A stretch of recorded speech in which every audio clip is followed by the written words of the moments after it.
The story লাইন্সের সমস্ত শ্রোতাদের কথা মাথায় রেখে আমরা ভিন্ন স্বাদের গল্প পাঠ করে থাকি। গল্পের রোমাঞ্চকর আবহাওয়া বা প্লট তৈরির খাতিরেই লেখক বা লেখিকারা কল্পনাপ্রসূত ভাবধারার প্রতিফলন ঘটিয়ে থাকেন তাদের সাদা কাগজে, যার সাথে বাস্তবের কোনো মিল থাকলে তা সম্পূর্ণই অনিচ্ছাকৃত এবং কাকতালীয়। সেই প্রদীপ্ত মণ্ডলের সৃষ্ট এক অনবদ্য গোয়েন্দা চরিত্র অগ্নি, সেই চরিত্রকে সামনে রেখেই আমাদের আজকের গল্প মহাদেবের উইল। লেখককে অসংখ্য ধন্যবাদ এই রকম একটি গল্প আমাদের উপহার দেওয়ার জন্য। গল্প পাঠে দীপম, অন্যান্য চরিত্রে প্রিয়া, শ্রীমতী সাথী, চয়ন, দীপম, ইমন এবং দীপায়ন। শব্দগ্রহণ, আবহ এবং স্পেশাল এফেক্টসে চয়ন। শুরু হচ্ছে আজকের গল্প মহাদেবের উইল।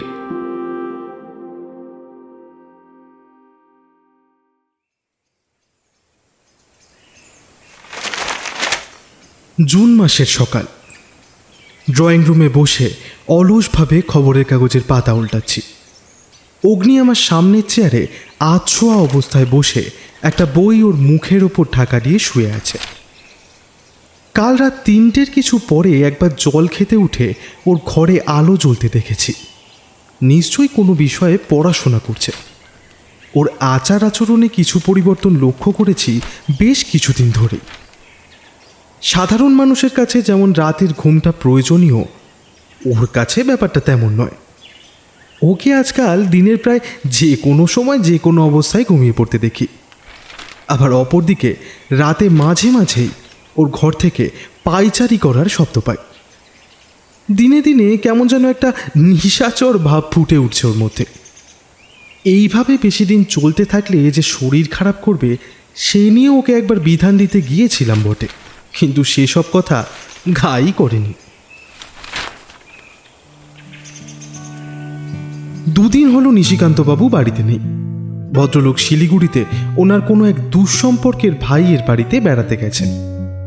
আমাদেরও সাথে যাওয়ার জন্য বেশ পীড়াপিড়ি করেছিলেন বটে। যদিও জুন মাসের এই প্যাচপ্যাচে গরমে উত্তরে কোথাও একটা গিয়ে পড়তে পারলে মন্দ হতো না, কিন্তু ওনার সেই দূর সম্পর্কের ভাইয়ের সাথে ওনার সম্পর্কের দূরত্ব এতটাই যে উড়ে গিয়ে জুড়ে বসতে আমাদের দুজনেরই বাঁচছিল।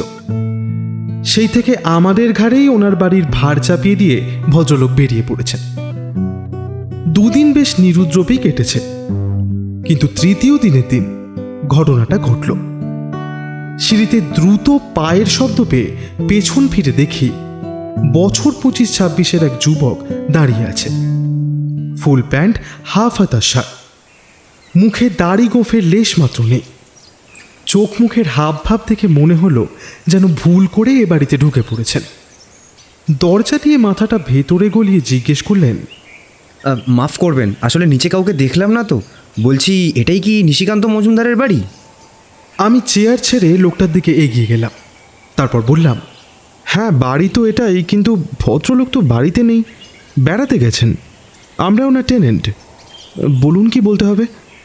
লোকটি আমার মুখের দিকে তাকিয়ে কি একটা যেন ভেবে নিলেন। তারপর বললেন, ও, তবে আপনি কি ডিটেকটিভ অগ্নিদীপ সেন?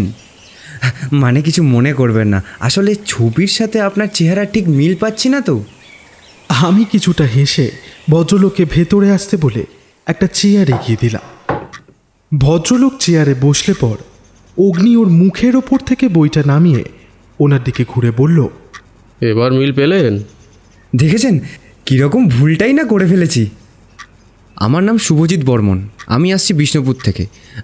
আসলে একটা বিশেষ ব্যাপারে আপনার সহায়তার প্রয়োজন বোধ করেই আসা। বলছি, আপনি কিছু বলার আগে আমার একটা প্রশ্ন। আপনার কি চায় আপত্তি আছে?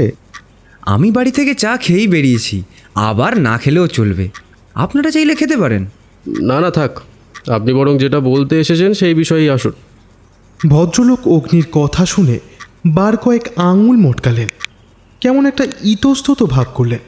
তারপর বললেন, দেখুন অগ্নিদীপবাবু, আপনার রেপুটেশন আমি জানি, তাই এরকম একটা সামান্য ব্যাপার আপনার কাছে ঠিক কতটা ইন্টারেস্টিং হবে তা আমি জানি না। তাই আপনাকে কেসটা নেবার জন্য কেবল অনুরোধই করতে পারি। সব শুনে এবার আপনিই বলবেন যে কেসটা নেবার মতো কিনা। আরে সেসব আপনি আমার উপরেই ছেড়ে দিন, আগা গোড়া ভালো করে খুলে বলুন। আসলে ব্যাপারটা হলো একটা উইল খোঁজা নিয়ে। আমার বাবার উইল। বাবা গত হয়েছেন আজ 2 সপ্তাহ হলো। এই গতকালই শ্রাদ্ধশান্তি সব হয়েছে। এখন সব ভাগাভাগি হওয়ার আগে আমি দেখতে চাই বাবা কোনো উইল করেছিলেন কি না। কারণ উইলে বাবা তার সম্পত্তির নিজেই ভাগ করে থাকলে সেটার মান রাখাটা প্রয়োজন।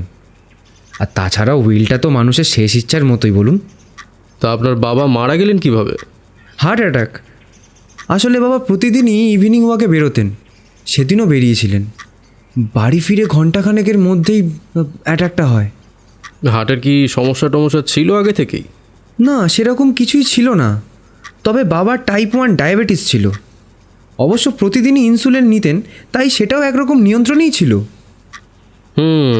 জীবনযাত্রার পরিবর্তন এর একটা বড় কারণ। যাই হোক, এখন ব্যাপার হলো যে আপনার বাবা আদৌ কোনো উইল করেছিলেন কি না সে বিষয়ে আপনারা কেউ কিছু জানেন না, কিন্তু কোনো বিশেষ কারণে আপনার মনে হয় যে তিনি উইল করে থাকলেও থাকতে পারেন, কি তাই তো? হ্যাঁ, সেরকমই তো মনে হয়। তা আপনারা ক ভাই বোন? 3 জন, আমি, দাদা আর দিদি। আপনার বাবার ঘরের কাগজপত্র সব ঘেঁটে দেখেছেন? হ্যাঁ দেখেছি, ঘরে অফিসে সমস্ত জায়গায় খুঁজে দেখেছি, কিন্তু কিচ্ছু পাইনি। কিন্তু আমার বিশ্বাস উইল একটা তো আছেই। তাই ঘোরতর বিশ্বাসের কারণ? সেটা বলতে গেলে আমাদের পরিবার সম্পর্কে আপনাকে বলতে হয়। দেখুন, কেসটা হাতে নিলে এমনিতেও আপনাদের পরিবারের সম্পর্কে আমাকে জানতেই হবে, তাই আগে ভাগেই বলে রাখা ভালো। বেশ, আমার বাবা ছিলেন মহাদেব বর্মন। বিষ্ণুপুরে আমাদের মশলার বিরাট ব্যবসা, মহাদেব স্পাইসেস। ভারতের অন্যান্য রাজ্য তো বটেই, এমনকি বিদেশেও ইম্পোর্ট এক্সপোর্টের ব্যাপার রয়েছে। বাবা গত হবার পর ব্যবসা আমার দাদাই দেখে, নাম বিশ্বজিৎ বর্মন। দাদা বিয়ে করেছে এবং এক ছেলেও রয়েছে। এছাড়া বাড়িতে মা, আমি, আমার দিদি কঙ্কাবতী আর আমার এক মামা রয়েছে, ভানু বিশ্বাস। দিদি বিষ্ণুপুরে হসপিটালে একটা নার্সের চাকরি করে, বিয়ে হয়নি। আমি ব্যাংকে চাকরি করি, মা হাউসওয়াইফ। তবে মামা বিশেষ কিছুই করেন না। আপনার নিজের মামা? হ্যাঁ, তবে মামা বলতে আপনি যেটা আন্দাজ করছেন ঠিক তেমনটা নয়। আমার থেকে বয়সে বড় জোর বছর 15 বড়। আসলে আমার মায়ের বিয়ের মাসখানেক পরেই নাকি আমার দাদু দিদা একটা অ্যাক্সিডেন্টে মারা যায়। তারপরেই মামা মায়ের কাছে চলে আসেন, আর তারপর থেকে আমাদের বাড়িতেই রয়েছেন। বুঝলাম। এবার বলুন যে আপনার বাবা যে উইল করেছেনই এমনটা মনে করার ঠিক কারণটা কি? হ্যাঁ, সেই ব্যাপারটাতেই আসছি। আমি যাদের কথা বললাম তারা সকলেই এখন একই বাড়িতে রয়েছি। তবে এর বাইরেও আমার একটা দাদা ছিল, মেজদা, রণজিৎ বর্মন। ছিল বলতে এখন নেই?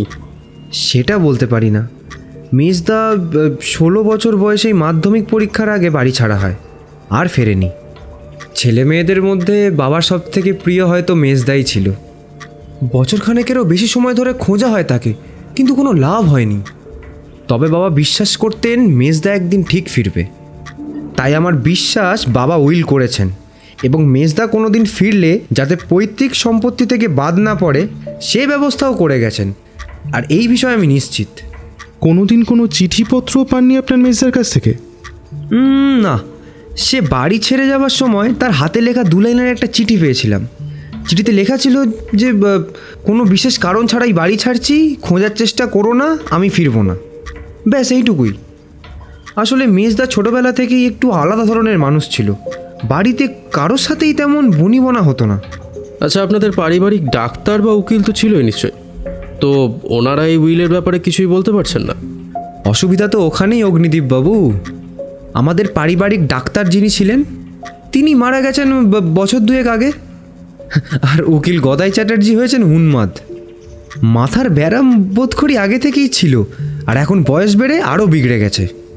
তাহলে বুঝতেই পারছেন কেমন পরিস্থিতিতে পড়ে আপনার কাছে এসেছি। এখন যদি আপনি ব্যাপারটার একটা বিহিত করতে পারেন তবে বাবার শেষ ইচ্ছাটা রক্ষা হয় আর কি। তা শুভজিৎ বাবু, আপনাদের বাড়ির সকলে জানেন যে আপনি উইল খোঁজার চেষ্টা করছেন? জানি। তা এতে কার কীরকম মত? বিরূপ কেউই নয়, তবে দাদা বিশ্বাস করে না যে বাবা উইল করে থাকতে পারেন। এরপর কিছুক্ষণ সবাই চুপ। কেসটা আপাত দৃষ্টিতে তেমন কিছু মনে না হলেও সাধারণত এইসব কেসেই কেঁচো খুঁড়তে কেউটে বেরিয়ে পড়ে। তাই আমার মন বলছিল, দেখে যাই মনে হোক না কেন, কেসটার গভীরতা থাকলেও থাকতে পারে। বলছি, আপনি কি গাড়ি নিয়ে এসেছেন? হ্যাঁ, আমি নিজেই ড্রাইভ করে এসেছি।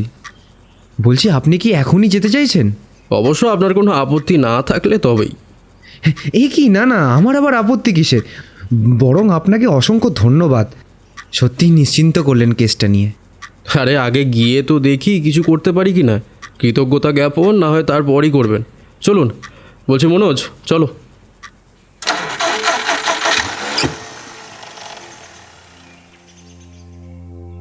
দাসপাড়া থেকে বিষ্ণুপুরের দূরত্ব প্রায় 40 কিলোমিটার।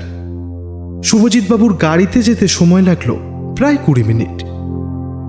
বাড়ির সামনের বড় লোহার ফটক দিয়ে ঢুকে নুড়ি ফেলা রাস্তা ধরে দুপাশে বিস্তীর্ণ ফুলের বাগান রেখে শুভজিৎবাবুর গাড়ি গিয়ে থামল একেবারে বাড়ির দোরগোড়ায়।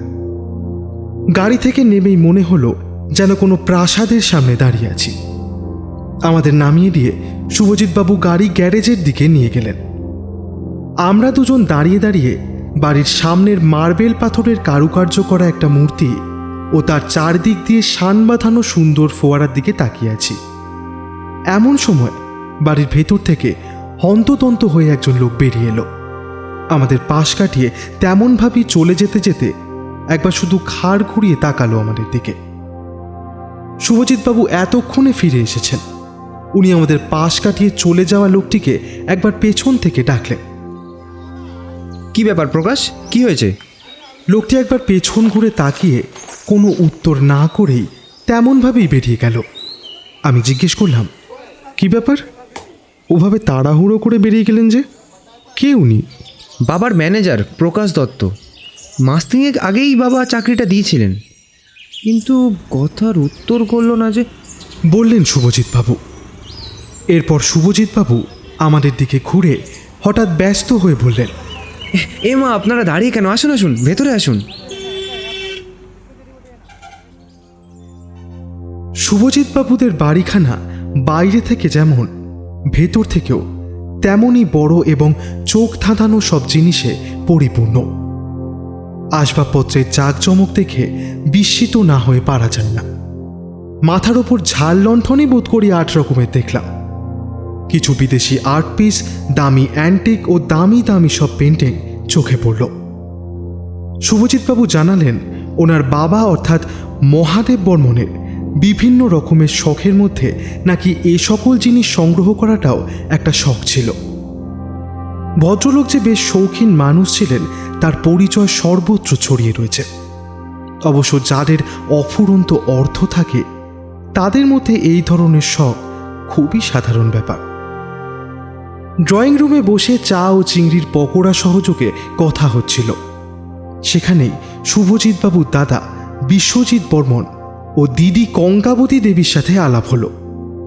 ওনাদের বাড়িতে আসার কারণ জানতে পেরে বিশ্বজিৎবাবু বললেন, শুভজিৎ এ বিষয়ে আমার মতামত আপনাকে জানিয়েছে কিনা জানি না, তবে আমি মনে করি না যে বাবা কোনো উইল টুইল করেছিলেন।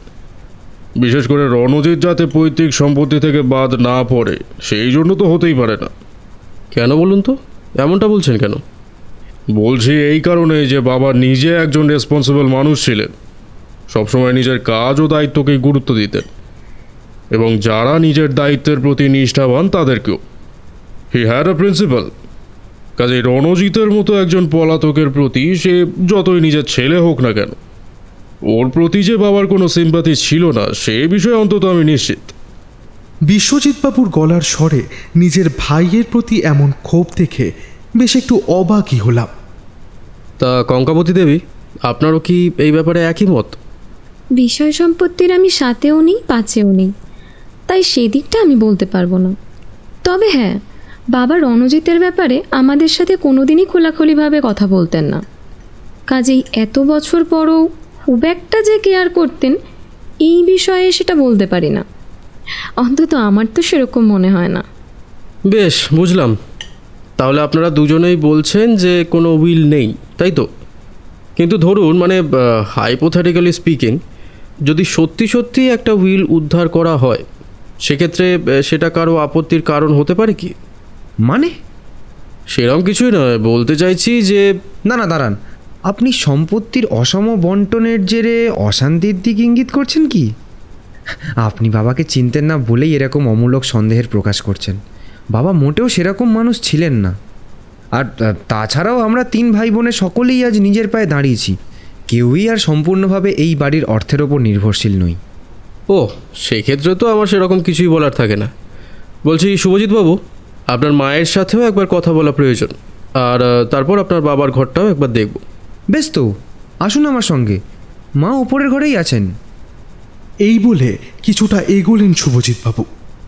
এরপর ড্রয়িং রুম থেকে বেরিয়ে আসতে আসতে দরজার কাছ পর্যন্ত গিয়ে আবারও হঠাৎ পেছন ফিরে বিশ্বজিৎবাবুকে উদ্দেশ্য করে বললেন, আচ্ছা দাদা, একটু আগে বাড়িতে ঢোকার সময় প্রকাশকে কীরকম একটা তেড়ে ফুঁড়ে বেরিয়ে যেতে দেখলাম। পিছন থেকে ডাকলাম, কিন্তু কোনো সাড়া দিল না। কিছু বলেছিস নাকি ওকে? বলবো না, খেয়ে দিয়ে দিয়েছি একেবারে, বেটা বাটপার কোথাকার। সে কি বলিস কি রে? তোকে তো আগেই বলেছিলাম ও ছোকরার ওপর আমার ভরসা হয় না। কি দেখে যে বাবা ওকে রেখেছিলেন কে জানে। কাল রাতে হঠাৎ 1010 টাকার হিসেব না মেলায় বাবার কিছু পুরনো খাতা খুলে বসি। খাতা খুলেই তো আমার চক্ষু চড়ক গাছ। গত 2 মাসেই 9 করে 1.5 লাখ টাকার হিসেব বেমালুম গায়েব। শেষের দিকে হিসেবের ব্যাপারগুলো তো বাবা ওর ওপরই ছেড়ে দিয়েছিলেন। তাই সকালেই ডেকে এনে ধরেছিলাম চেপে। বাস, আর কোনো কথা নেই মুখে। নেহাত বাবা স্নেহ করতেন বলেই পুলিশে দিলাম না, না তো এসব জোচ্চোরদের রাম ধোলাই দেওয়া প্রয়োজন। ড্রয়িং রুম থেকে বেরিয়ে মাঝের বিরাট ডাইনিং রুম ছাড়িয়ে বাড়ির ডান ও বাম 2 দিক দিয়েই সিঁড়ি দোতলায় উঠে গেছে। সুন্দর কারুকার্য করা লাল কার্পেট বিছানো সিঁড়ি বেয়ে সোজা দোতলায় গিয়ে একটা চওড়া প্যাসেজ পার হয়ে পরপর ঘরগুলোর মধ্যে প্রথমটায় গিয়ে ঢুকলাম। এটাই শুভজিৎবাবুর মায়ের ঘর। ঘরে ঢুকে ঠাকুরের সিংহাসনের সামনে সাদা কাপড় পরিহিতা সারদা দেবীকে দেখতে পেলাম। হাতে জপের মালা। ভদ্রমহিলা আমাদের হাতের ইশারায় বসার ইঙ্গিত করলেন। ঘরটা অন্য ঘরগুলোর তুলনায় আকারে ছোট, বেশ একটু সাদা মাঠা গোছের। দামি জিনিসের কোনো ঠাসাঠাসি নেই। সারদা দেবী মালা জপ শেষ করে আমাদের দিকে মুখ তুলে তাকালেন। অগ্নি প্রথম কথা বলল, আপনার ঘরে দেখছি আসবাবের কোনো জাঁকজমকই নেই। সেসবের সময় পেরিয়েছে আমার। জপের মালাটা একবার কপালে ঠেকিয়ে আবার আমাদের দিকে তাকিয়ে বললেন, শুভ বলেছিল আপনাদের কথা, ওদের বাবার উইলের ব্যাপারে খোঁজ করতে চাইও। হ্যাঁ, আসলে সেই ব্যাপারেই আপনাকে কয়েকটা প্রশ্ন করতে চাই। বেশ তো, করুন। আপনার বড় ছেলে আর মেয়ে মনে করেন যে বাস্তবে কোনো উইল টুইল নেই, তা আপনারও কি একই মত?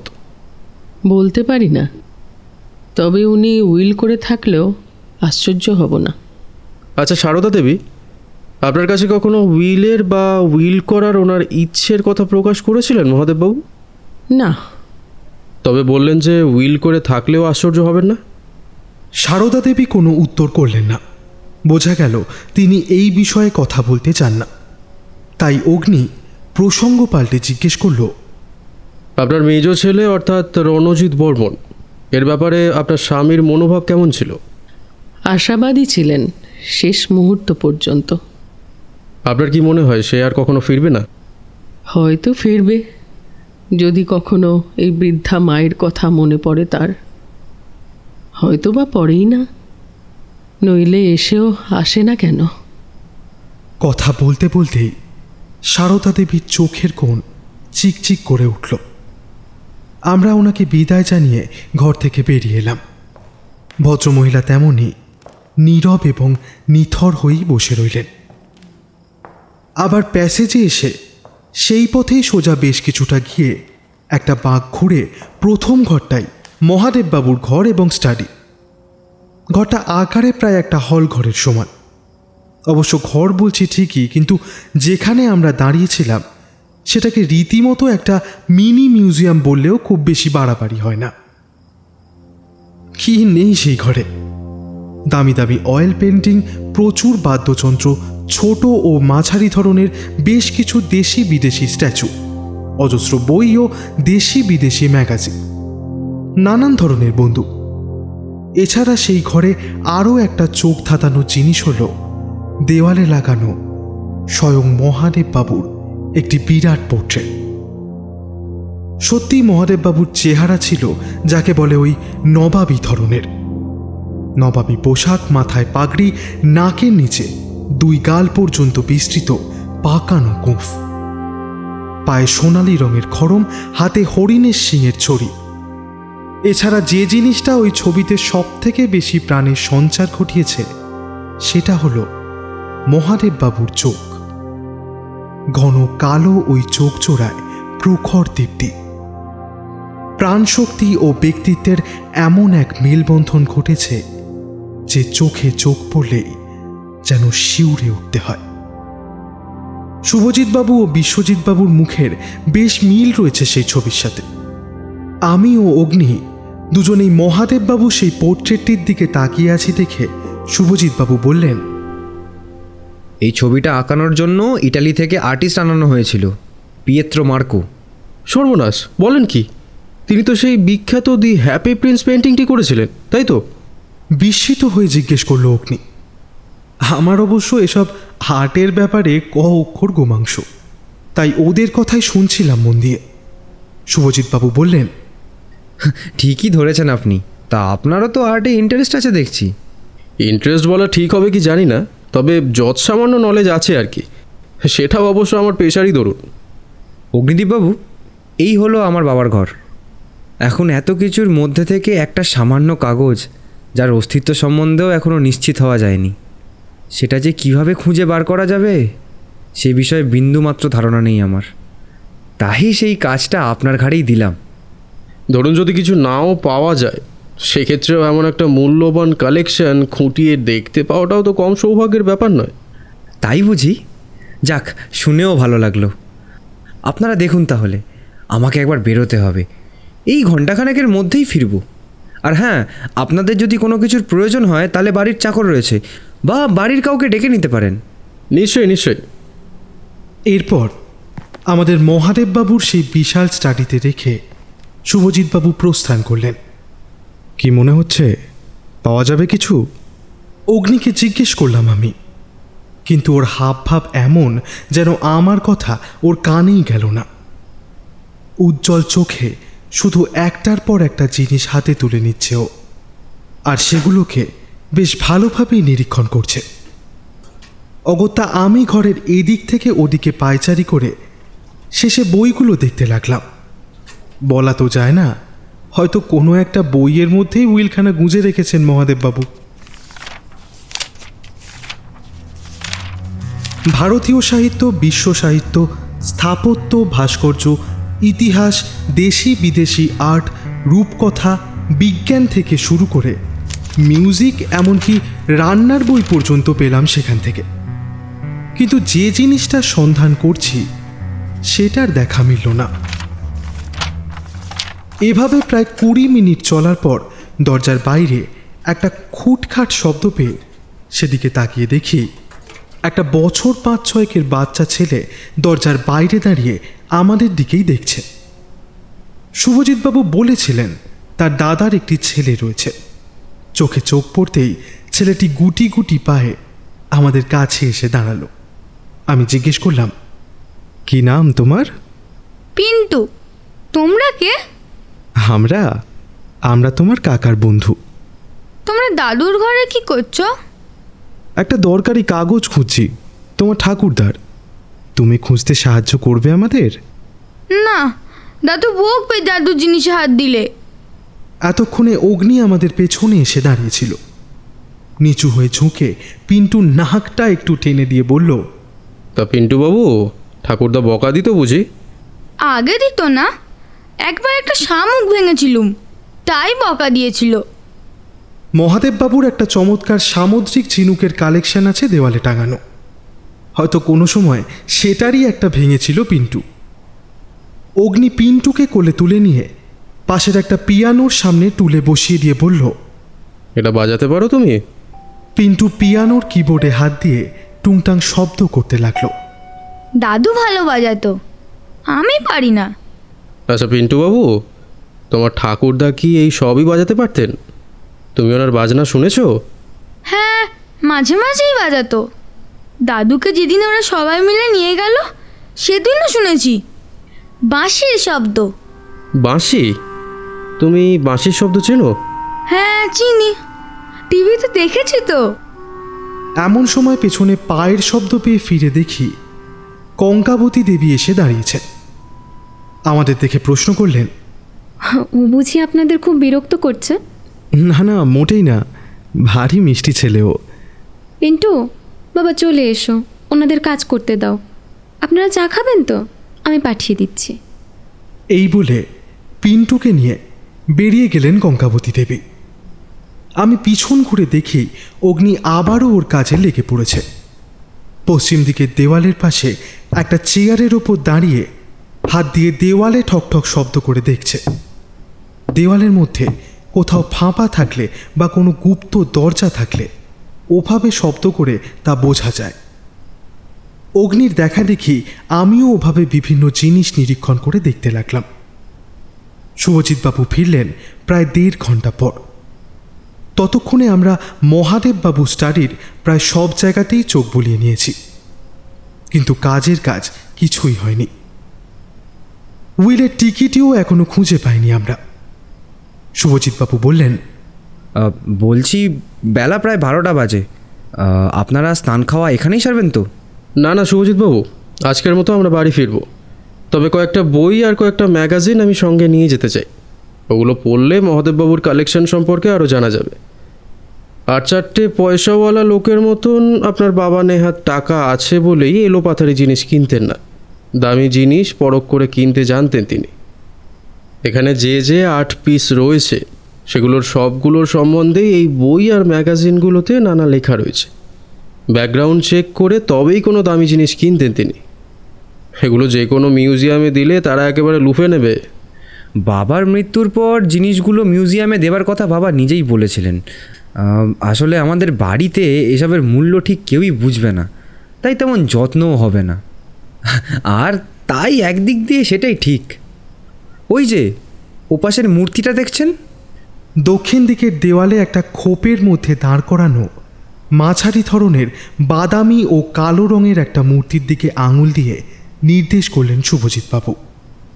ওইটা মিউজিয়ামে দেওয়ার কথা বলেছিলেন বাবা। এমনকি মৃত্যুর আগেও ওটার দিকে আঙুল দিয়ে দেখিয়েছিলেন একবার। ভাবুন তবে, একটা জিনিস মানুষের কতটা প্রিয় হলে নিজের শেষ সময়েও সেটার যত্নের কথা ভাবা যায়।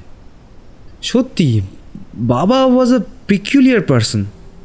এই ঘরের প্রত্যেকটা জিনিসই বাবার খুব কাছের ছিল, হাজার হোক নিজের হাতে বেছে বেছে কেনা সব।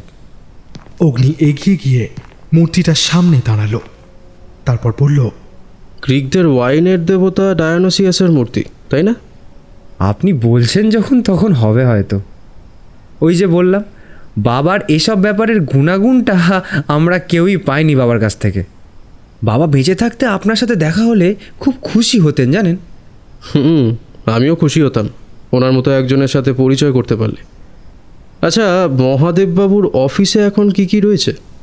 সেখানে সবই দেখা হয়ে গিয়েছে। ইনফ্যাক্ট সেসব কাগজপত্র দাদার অফিসে পাঠানো হয়ে গেছে, কিন্তু কিছুই পাওয়া যায়নি। আর তাছাড়াও বাবা চিরকালই পার্সোনাল আর প্রফেশনাল দুটোকে আলাদাই রাখতেন, তাই ওদিকটা আপনি বাদ দিতেই পারেন। এরপর বেশ কিছু বই আর ম্যাগাজিন সঙ্গে নিয়ে শুভজিৎবাবুকে তখনকার মতো বিদায় জানিয়ে আমরা বেরিয়ে পড়লাম। শুভজিৎবাবুর ড্রাইভার আমাদের বাড়ি পর্যন্ত ছেড়ে দিয়ে গেল। দুপুরে স্নান খাওয়ার পর্ব সেরে অগ্নিকে দেখলাম রীতিমতো বইগুলো নিয়ে বসে পড়ছে, তাই আমি আর কিছু জিজ্ঞাসা করে ওকে বিরক্ত করলাম না। কিন্তু মনে মনে ঠিক বুঝতে পারছিলাম যে উইল যদি একটা থেকেই থাকে তবে সেটা অগ্নি নিশ্চয়ই খুঁজে বার করবে। কিন্তু মহাদেব বাবুর সংগ্রহের জিনিস নিয়ে ও এতটা আগ্রহী হয়ে পড়েছে কেন বুঝতে পারলাম না। তবে কি এতেই কোনো রকম ক্লু আছে বলে ও আশা করছে? কি জানি, আমার তো সেরকম মনে হলো না। বরং বিশ্বজিৎবাবু, ওনার মা এবং কঙ্কাবতী দেবীর কথা শুনে তো আমার উল্টোটাই মনে হলো। দুপুরে দিব্যি একটা ভাত ঘুম দিয়ে উঠে বিছানায় শুয়ে শুয়েই প্রসন্ন চিত্তে বাঙালির জীবনে ভাত ঘুমের ভূমিকা নিয়ে ভাবছি। এমন সময় বাইরে অগ্নির গলা পেয়ে উঠে পড়লাম। বাইরে গিয়ে ওর কথা শুনে বুঝলাম শুভজিৎ বাবুর সাথে কথা বলছে। জিজ্ঞেস করলাম, কি ব্যাপার, পড়লে সব বইগুলো? কিছু বললাম, কিছু বাকি আছে, রাতে পড়বো। তুমি কি মহাদেব বাবুর সংগ্রহের সাথে এই কেসটার কোনো সম্পর্ক আছে বলে ভাবছো? থাকতেও তো পারে। মহাদেববাবুর সব প্রিয় জিনিস সব ওই ঘরেই আছে, তাই উইল থেকে থাকলেও সেটা ওখানে থাকতে বাধ্য। এখন অসুবিধা হচ্ছে যে ঘরটা এতটাই বড় আর জিনিস এত বেশি যে শুভজিৎ বাবুকে কি বললে? কি আর বললাম, ওনাদের ওই প্রাক্তন পারিবারিক উকিল গদাই চ্যাটার্জির সাথে একবার দেখা করা দরকার। সে কি, কেন? উনি তো নাকি উন্মাদ, শুনেছি নাকি ওনার মাথার ঠিক নেই। আরে বাজিয়ে দেখতে ক্ষতি কি? আচ্ছা বলছি মনোজ, শুভজিৎবাবু নিজে এসে আমাদের পিক করবেন 8 ঘন্টার মধ্যে। তুমি কিন্তু রেডি হয়ে নাও। বেলা 4:30 নাগাদ আমরা শুভজিৎ বাবুর গাড়ি করে রওনা হলাম। গাড়িতে যেতে মিনিট 20 বেশি লাগলো না। এখান থেকে শুভজিৎ বাবুদের বাড়ি পায়ে হাঁটা আরও 10 মিনিটের পথ। বাড়ির সামনেই গাড়ি রেখে আমরা 3 জনে সদর দরজায় গিয়ে বেল টিপলাম। শুভজিৎ বাবু বললেন, গদাই চ্যাটার্জি যে শুধু বাবার উকিল ছিলেন তা না, বলতে পারেন বন্ধুই ছিলেন। বাবা মারা যাবার আগে পর্যন্ত মাঝে মাঝেই ওনার কাছে আসতেন। একটি ভৃত্য স্থানীয় লোক এসে দরজা খুলে দিল। শুভজিৎ বাবুকে দেখেই লোকটি আমাদের ভিতরে নিয়ে গিয়ে বসালো। কিছুক্ষণ পর ধুতি পাঞ্জাবি পরা এক বৃদ্ধ ভদ্রলোক ঘরে এসে আমাদের সামনের চেয়ারে বসলেন। একজন চাকর ট্রেতে করে চা দিয়ে গেল। শুভজিৎ বাবু ভদ্রলোককে উদ্দেশ্য করে বললেন, আপনার শরীর কেমন আছে এখন? চোখের নিচে কালি জমেছে মনে হচ্ছে। রাতে ঘুম হয়নি বুঝি? বুঝলাম ইনি গদাই চ্যাটার্জি। যুবক বয়সে নিশ্চয়ই দোমড়া চোমড়া চেহারা ছিল ভদ্রলোকের। এখন বার্ধক্যজনিত কারণে আর কিছুটা অযত্নের ফলে জায়গায় জায়গায় হাড় বেরিয়ে পড়েছে। শুভজিৎ বাবুর প্রশ্ন শুনে ভদ্রলোকের কোনো বিকার ঘটল না, ওভাবেই বসে রইলেন। শুভজিৎ বাবু কিছুক্ষণ অপেক্ষা করে আবার কিছু একটা বলতে যাবেন, এমন সময় গদাই চ্যাটার্জি বললেন, ইনসমনিয়া। সে কি, আগে তো ছিল না, কবে থেকে হচ্ছে? গদাই চ্যাটার্জি এবার আর কোনো উত্তর করলেন না। এরপর শুভজিৎ বাবু ওনার সাথে আমাদের পরিচয় করিয়ে দিলেন এবং অগ্নি যে একজন গোয়েন্দা এবং মহাদেব বাবুর উইলটা খুঁজে বের করার চেষ্টা করছে সেটাও বললেন ওনাকে। সব কথা ওনার কানে গেল কিনা বোঝা গেল না। ভদ্রলোক কেবল একবার চোখ তুললেন, তারপর অগ্নিকে দেখে নিয়ে আবার চোখ নামিয়ে নিলেন। অগ্নিই কথা বলল এবার। গদাইবাবু বলছি, আপনি তো মহাদেব বর্মনের উকিল ছিলেন বেশ কয়েকদিন, তা উনি কি কোনো উইল টুইল করেছিলেন? গদাই চ্যাটার্জি ঝাপসা চোখে অগ্নির দিকে তাকালেন, তারপর হঠাৎ বললেন, ও ব্যোমকেশ, ব্যোমকেশ এসেছে নাকি? আমরা 3 জনে একবার পরস্পরের মুখ চাওয়াচাই করলাম। ভদ্রলোক আবার নিজেই বললেন, আসেনি, গানের পালা যে সাঙ্গ হয়েছে ব্যোমকেশের। গদাইবাবু, আমাকে চিনতে পারছেন? আমি শুভজিৎ, আপনার বন্ধু মহাদেব বর্মনের ছোট ছেলে। হঠাৎই যেন মনে হলো গদাই চ্যাটার্জি মনে মনে কিছু বিড়বিড় করে চলেছেন। শুভজিৎ বাবু বলেই চললেন, বলছি, বাবা কি কোনো উইল করেছিলেন? আপনার জানা আছে? মনে পড়ে সেরকম কিছু? এইবার প্রথম গদাই চ্যাটার্জির হাবভাবে পরিবর্তন লক্ষ্য করলাম। ভদ্রলোক হঠাৎ করে বেশ ব্যতিব্যস্ত হয়ে পড়লেন। তারপর বিড়বিড় করা থামিয়ে একেবারে পরিষ্কার কণ্ঠে বললেন, ব্যোমকেশের সেদিন বাড়িতে একেবারে প্রলয় নিয়ে, ওর মধ্যে তেমন প্রলয় আমি আগে কখনো দেখিনি। শুভজিৎবাবু কিছু একটা বলতে যাচ্ছিলেন, কিন্তু অগ্নি হাতের ইশারায় ওনাকে থামিয়ে দিল। গদাই চ্যাটার্জি বলে চললেন, আমায় বলল বড় ভুল করেছে ব্যোমকেশ, এই হিসেবের ভুল, প্রাপ্য প্রাপ্তির ভুল, দেনা পাওনার ভুল, সব ভুল। নতুন করে আবার হিসেব হবে। আমি বললাম, একবার চোখের দেখায় বিচার করছো, ভালো করে ভেবে দেখো। কিন্তু কিন্তু অমন সময় এই হিতাহিতের বিচার করে কে? হীরক রাজা। ওরা তিনজনে অবাক হয়ে আমার দিকে তাকালো। গদাই চ্যাটার্জি বললেন, কি? না মানে ওই যে আপনি বললেন না আপনার কাছে বোমকেশ এলো, আপনি ওনাকে বললেন হিতাহিতের বিচার করে কে। এই হীরক রাজার দেশেও তো। কে ব্যোমকেশ? চলুন অগ্নিদীপবাবু, এখানে সময় নষ্ট করা ছাড়া আর কিছুই লাভ হবে না। গদাইবাবুকে আমরা বিদায় জানিয়ে ঘর থেকে বেরিয়ে পড়লাম। দরজার বাইরে এসেও ওনার বিড়বিড় করার শব্দ কানে আসছিল। শুভজিৎবাবু বললেন, সিচুয়েশনটা এতটা খারাপ হবে জানা ছিল না, জানলে আপনাদের আর নিয়ে আসতাম না। চেষ্টা করে তো দেখাই গেল, এখন ডেড এন্ড বেরিয়ে পড়লে কিছু তো করার নেই। সুকুমার থেকে শুরু করে শরদিন্দুবাবু হয়ে একেবারে উপেন্দ্র কিশোর পর্যন্ত আওড়ে ফেললেন ভদ্রলোক। বদ্ধ উন্মাদের এও এক নমুনা। তা তুমি বা কম যাও কিসে, সে হীরক রাজা। অগ্নির বাঁকা সুরের খোঁচা শুনে এবার আমি একটু অপ্রস্তুত না হয়ে পারলাম না। এরপর শুভজিৎবাবুর গাড়ি আমাদের বাড়িতে ছেড়ে যাওয়া থেকে রাতের খাওয়া দাওয়া পর্যন্ত এই বিষয়ে অগ্নি আর কোনো কথা বলল না। রাতের খাওয়া দাওয়া সেরে অগ্নি আবার সেই বইগুলো নিয়ে বসেছে দেখে ওর ঘরে গিয়ে জিজ্ঞেস করলাম, তারপর কি মনে হয় কোন দিকে এগোবে? সে বলি কি করে মনোজ, তুমি যে তিমিরে আমিও ঠিক সেই তিমিরেই। ধরো যদি কোনো ক্লু পাওয়া না যায় তবে মহাদেববাবু স্টাডিতে গিয়ে আর একবার দেখলে হয় না? অগ্নি ওর ফোনটা বের করতে করতে বলল, কোনো উপায় না হলে তাই করবো আর কি। এরপর একটা নাম্বার ডায়াল করে ফোনটা কানে লাগিয়ে কিছুক্ষণ ধরে কথা বলল। হ্যাঁ শুভজিৎবাবু, বলছি একটা ব্যাপারে একটু জানার ছিল আপনার কাছ থেকে। হ্যাঁ বলছি যে যেদিন আপনার বাবার হার্ট অ্যাটাকটা হয় সেদিন কি বাই এনি চান্স গদাই চ্যাটার্জির বাড়ি গিয়েছিলেন আপনার বাবা? ও না না, ঠিক আছে, এতেই হবে। Thank you, good night. ফোনটা রাখতেই আমি জিজ্ঞেস করলাম তাকে, কি গো, কি ব্যাপার? মহাদেব বর্মন মারা যাওয়ার দিন বিকেলে ইভিনিং ওয়াকে বেরিয়ে গদাইবাবুর সাথে দেখা করতে চান। ও, কিন্তু সেটা দিয়ে কী বা প্রমাণ হয়? প্রমাণ কিছুই হয় না, তবে কোথাও একটা গণ্ডগোল ঠেকছে মনোজ। গণ্ডগোল কীরকম? মানে শুভজিৎবাবু তো বললেনই যে ওনার বাবা আর গদাই চ্যাটার্জি ভালো বন্ধু ছিলেন এবং তিনি গদাইবাবুর সাথে দেখাও করতে যেতেন প্রায়।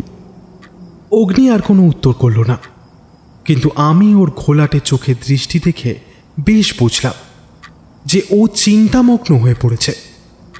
আমিও আর কিছু জিজ্ঞেস না করে আমার ঘরে চলে এলাম।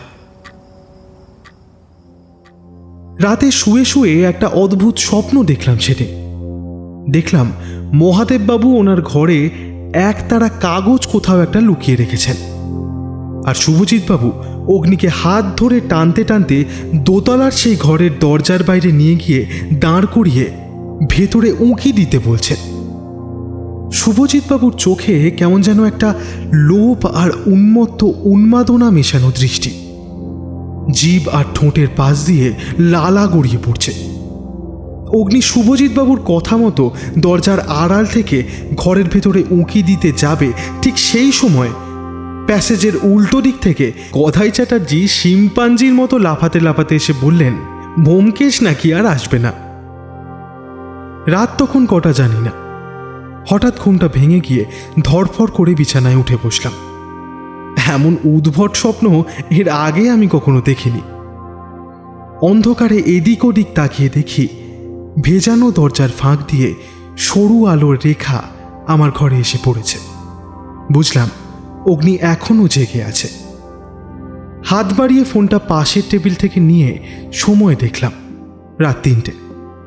চোখ কচলে বিছানা ছেড়ে উঠে ওর ঘরের দিকে পা বাড়ালাম।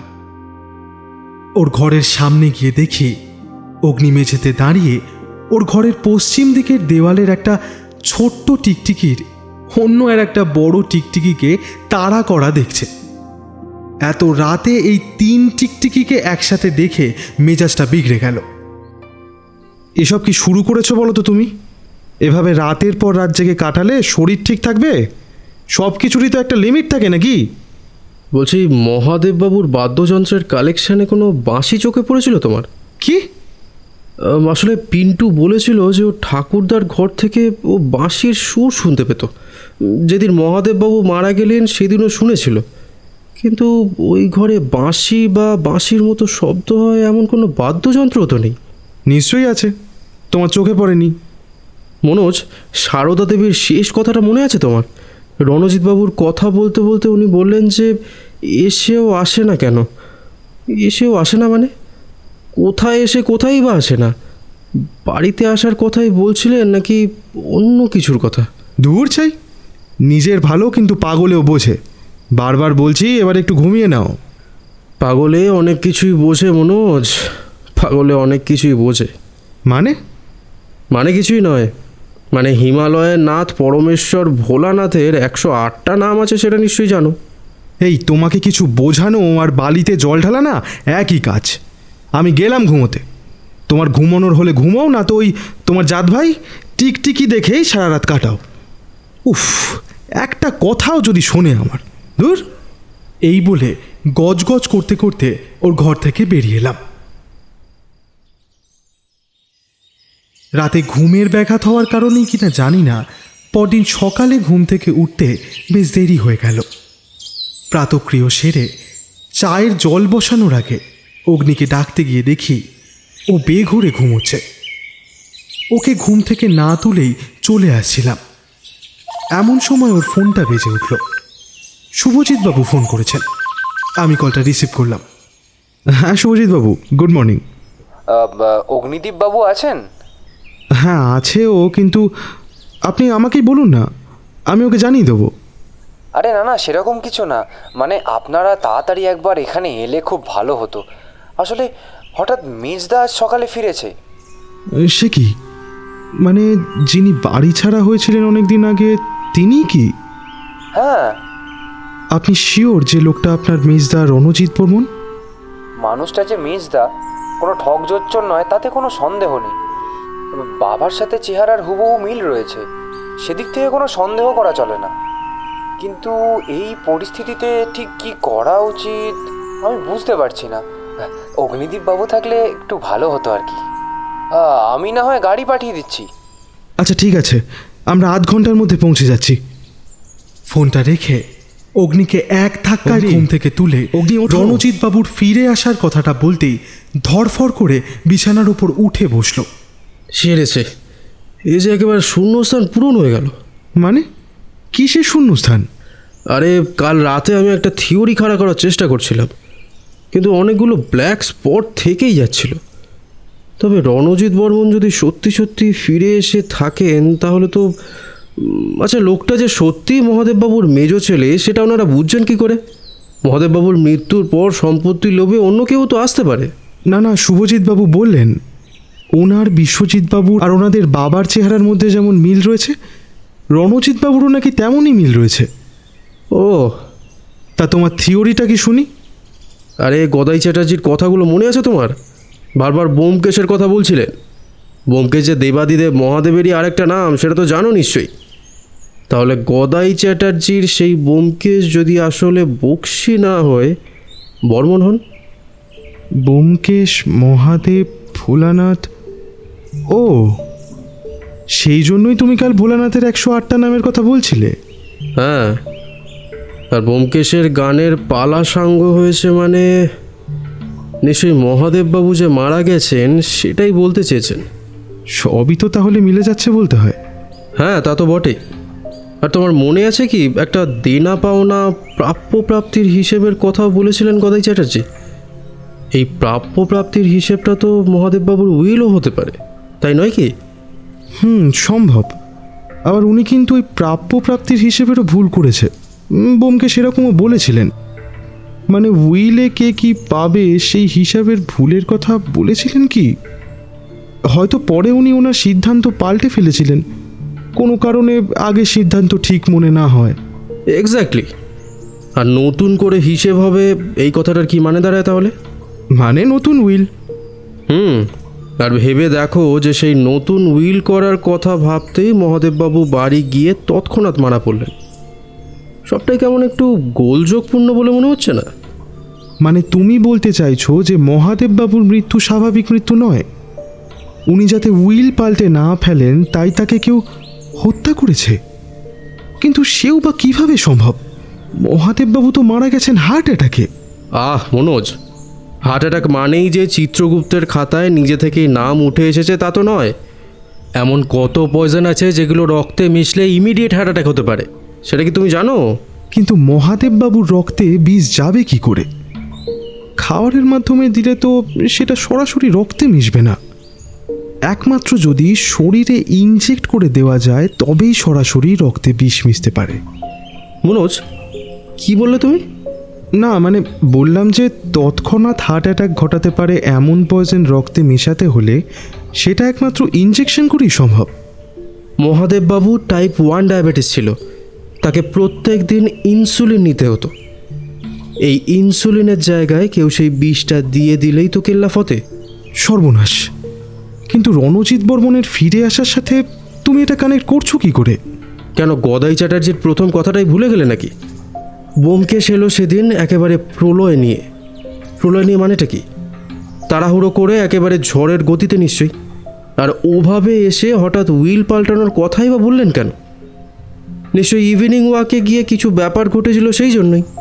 কিছু ব্যাপার মানে তুমি কি বলতে চাইছো? যে মহাদেববাবুর সাথে ওনার মেজ ছেলে রণজিৎ বর্মনের দেখা হয়েছিল সেদিন বিকেলে, আর তারপরই মহাদেববাবুর এই সিদ্ধান্ত? আমি বলতে চাইছি না মনোজ, ইনফ্যাক্ট এটাই হয়েছিল, হতে বাধ্য। ভেবে দেখো, এমনও তো হতে পারে যে মহাদেববাবুর উইলে রণজিৎবাবুর কোনো ভাগ ছিলই না, কিন্তু মহাদেববাবু যখন জানতে পারলেন যে ওনার মেজ ছেলে এখনও বেঁচে আছে, তখন উনি উইল পাল্টে ফেলার সিদ্ধান্তটা নিলেন রণজিৎবাবুকে ওনার প্রাপ্য ভাগ দেওয়ার জন্য। আর মহাদেববাবু নিশ্চয়ই সারদা দেবীকে বাড়ি ফিরে বলেছিলেন সেই কথা। এবার বুঝতে পারছো যে সারদা দেবী সেই এসেও আসে না কেন এই কথাটা বলেছিলেন কেন? আর আমার বিশ্বাস যে খুনি সারদা দেবীর কাছেই হোক বা সরাসরি মহাদেববাবুর মুখ থেকেই হোক, রণজিৎবাবুর সাথে ওনার দেখা হওয়া আর উইল পাল্টানোর কথা শুনেই খুনের পরিকল্পনাটা করে। কারণ উইল পাল্টে গেলে নিশ্চিতভাবেই খুনির স্বার্থে ঘা লাগছিল। কিন্তু তাই যদি হবে তাহলে রণজিৎবাবু হঠাৎ আজই বা ফিরলেন কেন? সেদিনই তো ফিরতে পারতেন। সেটাই তো ভাবাচ্ছে মনোজ। আর সারদা দেবী যদি জানতেনই রণজিৎবাবুর কথা, তবে বাড়ির বাকিদের বললেন না কেন? না, আর সময় নষ্ট করা উচিত হবে না। অগ্নি, শুভজিৎবাবুর গাড়ি আর আধ ঘন্টার মধ্যেই চলে আসবে। তৈরি হয়ে নাও ঝটপট। অন্য কারোর আগে উইলটা আমাদের হাতে আসা প্রয়োজন। কার মনে যে কি রয়েছে বলা শক্ত।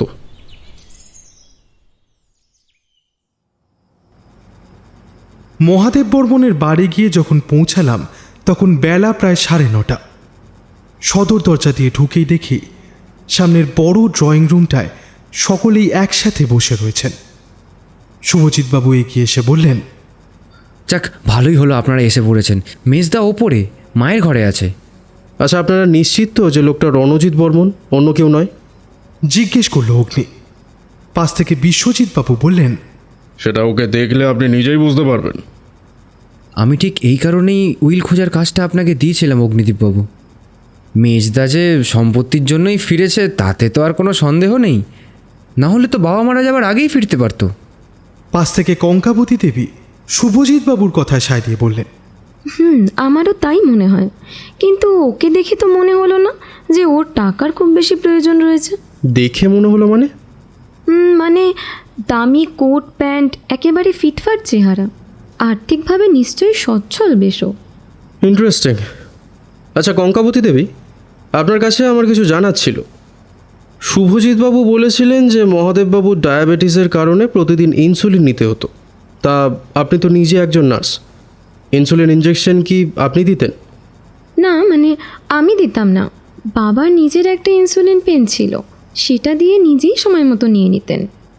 ইফ ইউ ডোন্ট মাইন্ড, একবার দেখাতে পারবেন কি সেই পেনটা? হ্যাঁ নিশ্চয়ই, আমি নিয়ে আসছি এক্ষুনি। কি ব্যাপার, হঠাৎ বাবার ইনসুলিন পেন দিয়ে কি হবে? না, ওনার স্টাডিতে সবই রয়েছে, কিন্তু ইনসুলিনের কোনো সরঞ্জাম দেখিনি, তাই আর কি। বুঝলাম মহাদেববাবু যে খুন হয়েছেন সেই ব্যাপারটা অগ্নি বেমালুম চেপে গেল। হয়তো খুনিকে আগে থেকেই ও সাবধান করে দিতে চায় না। মিনিট খানেক পর কঙ্কাবতী দেবী ফিরে এসে অগ্নির হাতে একটা মোটা মার্কার জাতীয় কলম দিয়ে বললেন, এই যে এইটা। দেখতে হুবহু কলমের মতো হলেও এর কাজ আলাদা। কলমটা রিফিল করার মতোই। এতেও ইনসুলিনের অ্যাম্পিউল কার্টেজ হিসেবে ভরে নিয়ে ব্যবহার করা যায়। এর বিশেষ সুবিধা হলো পেশেন্ট নিজেই সময় মতো ডোজ নিয়ে নিতে পারেন, কোনো দ্বিতীয় ব্যক্তির প্রয়োজন হয় না। অগ্নি ইনসুলিন পেনটা হাতে নিয়ে পেছনের দিকটা উল্টো দিকে ঘোরাতেই একটা অংশ সশব্দে খুলে এলো। দেখি, এটা ফাঁকা যে, এতে কার্টিজ কই? পেনের মধ্যে রিফিলের জায়গাটা ফাঁকা। তার মানে হয়তো ওতেই বিষ ছিল, আর খুনি সময় মতো সেটা সরিয়ে ফেলেছে। আমার মাথার ভিতরটা কেমন ভোঁ ভোঁ করে উঠল। এর মানে অগ্নির থিওরি যে হাড়ে হাড়ে ফলছে তাতে আর কোনো সন্দেহ নেই। তাহলে সত্যি সত্যি সেদিন খুন হয়েছেন মহাদেববাবু? আমার কপালে বিন্দু বিন্দু ঘাম জমে উঠেছে। রুমালটা বের করে আমি কপালের ঘাম মুছে ফেললাম।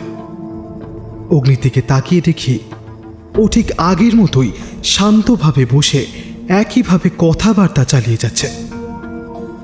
শুভজিৎবাবু একেবারে ঝুঁকে পড়ে অগ্নির হয়ে পেনটা দেখে বললেন, আগেরটা বোধহয় শেষ হয়ে গিয়েছিল, আর তারপর রিফিল করার আগেই হয়তো। তাই হয়ে থাকবে। বলছি শুভজিৎবাবু, আপনার বাবার ঘরটা আরেকবার দেখতে চাই। হ্যাঁ নিশ্চয়ই, আমার আসার প্রয়োজন আছে কি? না না, আপনার আসার দরকার নেই। মনোজ, এসো। এই বলে সোজা সিঁড়ির দিকে পা বাড়ালো অগ্নি। দোতলায় সিঁড়ি যেখানে শেষ হয়ে প্যাসেজের সাথে ঠেকেছে, ঠিক সেই জায়গায় ওপাশ থেকে আগত একজন অচেনা লোকের সাথে প্রায় ধাক্কা লেগে যাচ্ছিল অগ্নির। লোকটিকে অচেনা বললাম ঠিকই, কিন্তু ভদ্রলোকের মুখটা একবার দেখলেই যার কথা মনে পড়ে তিনি হলেন স্বয়ং মহাদেব বর্মন। একেবারে সেই মুখ, সেই টিকালো নাক, সেই চোয়ালের গড়ন। ইনি রণজিৎ বর্মন। আমাদের দিকে না তাকিয়েই বেশ তাড়াহুড়ো করে পাশ কাটিয়ে নিচের দিকে চলে গেলেন। অগ্নি এক দৃষ্টে রণজিৎবাবুর দিকে তাকিয়ে বলল, চলতে ফিরতি টাকার খনি। মানে? কড়া ফ্রেঞ্চ পারফিউম, খুব সম্ভবত ক্রিড অ্যাভেন্টাস। ঘড়িটা রোলেক্স, কোটটাও লুই ভাটো বলেই মনে হলো, কিন্তু মুখটা একেবারে মহাদেববাবুর মতো। এতটা মিল কিন্তু সচরাচর থাকে না, কি বলো? বড়ই অদ্ভুত ব্যাপার, বুঝলে। দুদিন থেকেই বারবার এদের মুখ দেখছি বলেই কিনা জানি না, কিন্তু ভদ্রলোককে আমার বেশ চেনা চেনা লাগলো। সে আর লাগবে না। কথা বলতে বলতে আমরা মহাদেববাবু স্টাডিতে চলে এসেছিলাম। তাই অগ্নিকে জিজ্ঞেস করলাম, অগ্নি, আসল ব্যাপারটা কিন্তু চেপে গেলে তুমি। সেটা এখনই বলা ঠিক হবে না, আগে উইলটা হাতে পাওয়া দরকার। আচ্ছা মনোজ, তুমি বরং একটা কাজ করো, শুভজিৎবাবুর মামা মানে ভানু বিশ্বাসের খোঁজ করো তো নিচে গিয়ে। পেলে সঙ্গে করে এখানে নিয়ে এসো, আমি ততক্ষণ এদিকটা দেখছি। অগ্নির কথা মতো স্টাডি থেকে বেরিয়ে সিঁড়ির দিকে যেতেই দেখি শুভজিৎবাবু এই দিকেই আসছেন। ওনাকে কথাটা বলতেই ভদ্রলোক বললেন, মামা তো ওনার ঘরেই আছেন, দাঁড়ান ডেকে দিচ্ছি। ভানু বিশ্বাসের ঘরও দোতলায়। শুভজিৎবাবু প্যাসেজ ধরে সোজা দোতলার শেষের দিকে গিয়ে মিনিট খানেকের মধ্যেই একটা লোককে সাথে করে নিয়ে মহাদেববাবু স্টাডিতে ফিরলেন। লোকটিকে দেখেই মনে হলো কোথাও যেন যাওয়ার জন্য তোড়জোড় করছেন তিনি। বেটে কাটো চেহারা, মুখে খোঁচা খোঁচা দাড়ি, চোখে মুখে নির্বুদ্ধিতার ছাপ স্পষ্ট। চোখ দুটো কেমন যেন মাছের মতো ভাবলেশীন। শুভজিৎবাবু আমাদের দিকে দেখিয়ে বললেন, বলছি এরা তোমার সাথে একটু কথা বলতে চায়, বেশিক্ষণ লাগবে না। ভানু বিশ্বাস আমাদের দিকে ঘুরে খসখসে গলায় বললেন, আমার কাছে আবার কি জিজ্ঞেস করার আছে আপনাদের? আমি তো এবারের কোনো ব্যাপারেই থাকি না। যাকে যা বলার তাড়াতাড়ি বলুন, আমাকে এবার বেরোতে হবে এক্ষুনি। পৃথিবীতে কিছু কিছু লোক থাকে যাদের দেখলেই কোনো কারণ থাক বা না থাক তাদের এড়িয়ে চলতে ইচ্ছে করে। এই লোকটিও কতকটা তেমনই। চোখ মুখের চাহনিতে সে ব্যাপারটা স্পষ্ট। উনিও যে আমাদের একেবারেই পছন্দ করছেন না সেটাও বুঝতে পারছিলাম। আপনি কোনো চাকরি বা অন্য কাজ করেন না?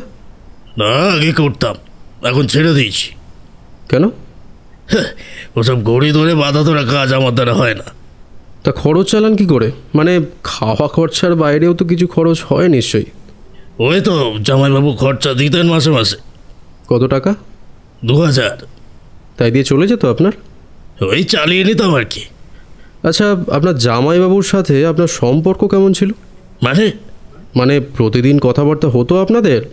উনি পছন্দ করতেন আপনাকে? না, হতো না। আর পছন্দ করতেন কি করতেন না তা আমি বলতে পারবো না। উনি খুব একটা খোলামেলা মানুষ ছিলেন না। ও, তা বাড়ির কোনো কাজ করেন না আপনি? এই প্রশ্ন শুনে ভানু বিশ্বাস অদ্ভুতভাবে কিছুক্ষণ অগ্নি ও আমার দিকে তাকিয়ে রইল। তারপর আবার আগের মতো খসখসে গলায় উত্তর করল, বাড়ির বাজার ও যাবতীয় এটা সেটা টুকিটাকি কাজ করি মাঝে মাঝে। কিন্তু এসব জেনে আপনার কি হবে বলুন তো? আমার এখন কাজ রয়েছে, আমাকে বেরোতে হবে। নিশ্চয়ই নিশ্চয়ই, কিন্তু তার আগে আর দুটো প্রশ্ন মাত্র। আবার কি প্রশ্ন?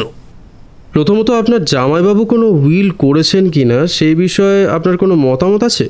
আর দ্বিতীয়ত, তিনি উইল করে থাকলেও তাতে আপনার কোনো প্রাপ্তি ঘটার সম্ভাবনা থাকতে পারে কি? কি আশ্চর্য! জামাইবাবু উইল করেছেন কিনা সেটা আমি জানবো কি করে? আর করে থাকলেও এর সাথে আমার সম্পর্কটা কি বলতে পারেন? আর আবার প্রাপ্তির প্রশ্ন আসছেই বা কোত্থেকে? দিদির সংসার কামড়ে পড়ে রয়েছি, এটাই কি বড় প্রাপ্তি নয়? খালি ভুলভাল প্রশ্ন করে তখন থেকে সময় নষ্ট করছে। বলছে আমাকে বেরোতে হবে। গজগজ করতে করতে ঘর থেকে বেরিয়ে গেলেন ভানু বিশ্বাস। শুভজিৎবাবু বললেন, মামার ব্যবহারের জন্য আমি লজ্জিত অগ্নিদেববাবু, আপনারা প্লিজ কিছু মনে করবেন না। আসলে মামা মানুষটা একটু... আরে না না, আপনি লজ্জিত হতে যাবেন কেন? আমি ইচ্ছা করেই ওনাকে একটু বাজিয়ে দেখছিলাম। আসলে এইসব মানুষের আসল চরিত্রটা চট করে ধরা যায় না। বলছি শুভজিৎবাবু, আপনার মামার ঘরটা কি একবার দেখা যায়? শুভজিৎবাবুর মুখের ভাব দেখে মনে হলো উনি প্রশ্ন করতে চান কেন অগ্নি ওনার মামার ঘর দেখতে চাইছেন, কিন্তু প্রশ্ন করা উচিত হবে কিনা বুঝতে না পেরেই হয়তো বললেন, আচ্ছা বেশ, আসুন। ঘরটা দেখতে সারদা দেবীর ঘর ও বাড়ির অন্যান্য ঘরগুলোর মতোই।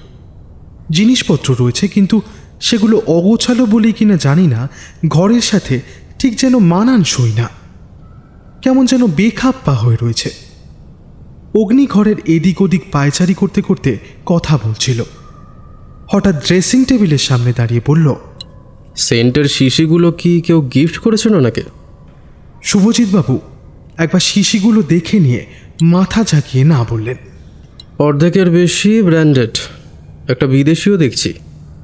তারপর আনলার দিকে এগিয়ে গিয়ে বলল, নতুন স্যুট লেবেলটাও এখনও আটকে রয়েছে। মাসে মাত্র 2000-এ এমন বিলাসিতা তো হওয়ার কথা নয় শুভজিৎবাবু। কি জানি, বলতে পারছি না। মা টাকা দিয়ে থাকতে পারেন। সারদা দেবী টাকা দিতেন আপনার মামাকে? আসলে আমার সেরকম কিছু জানা নেই। আচ্ছা ঠিক আছে, আজকের মতো তাহলে আসবো এখন আমরা। আর হ্যাঁ, উইলটা নিয়ে একদম ভাববেন না, আশা করছি ওটা সঠিক সময়ের মধ্যেই আপনার হাতে তুলে দিতে পারবো। সেদিন বাড়ি ফিরে আর এসব নিয়ে কোনো কথা বলল না অগ্নি। বিকেলে কি একটা কাজ আছে বলে বেরোলো বেলা 3:30 নাগাদ। আমি বাড়িতে একা একা বসে পুরনো একটা সাহিত্যের ইতিহাসের বই পড়ছিলাম। বাইরে বেশ মেঘ করে এসেছে। জানলার ধারে দাঁড়িয়ে আকাশের অবস্থা দেখে কাল বৈশাখী বলেই মনে হলো। মিনিট খানেকের মধ্যেই চারদিক থেকে ধুলো উড়িয়ে ঝড়, ও আরও কিছুক্ষণের মধ্যেই বৃষ্টি।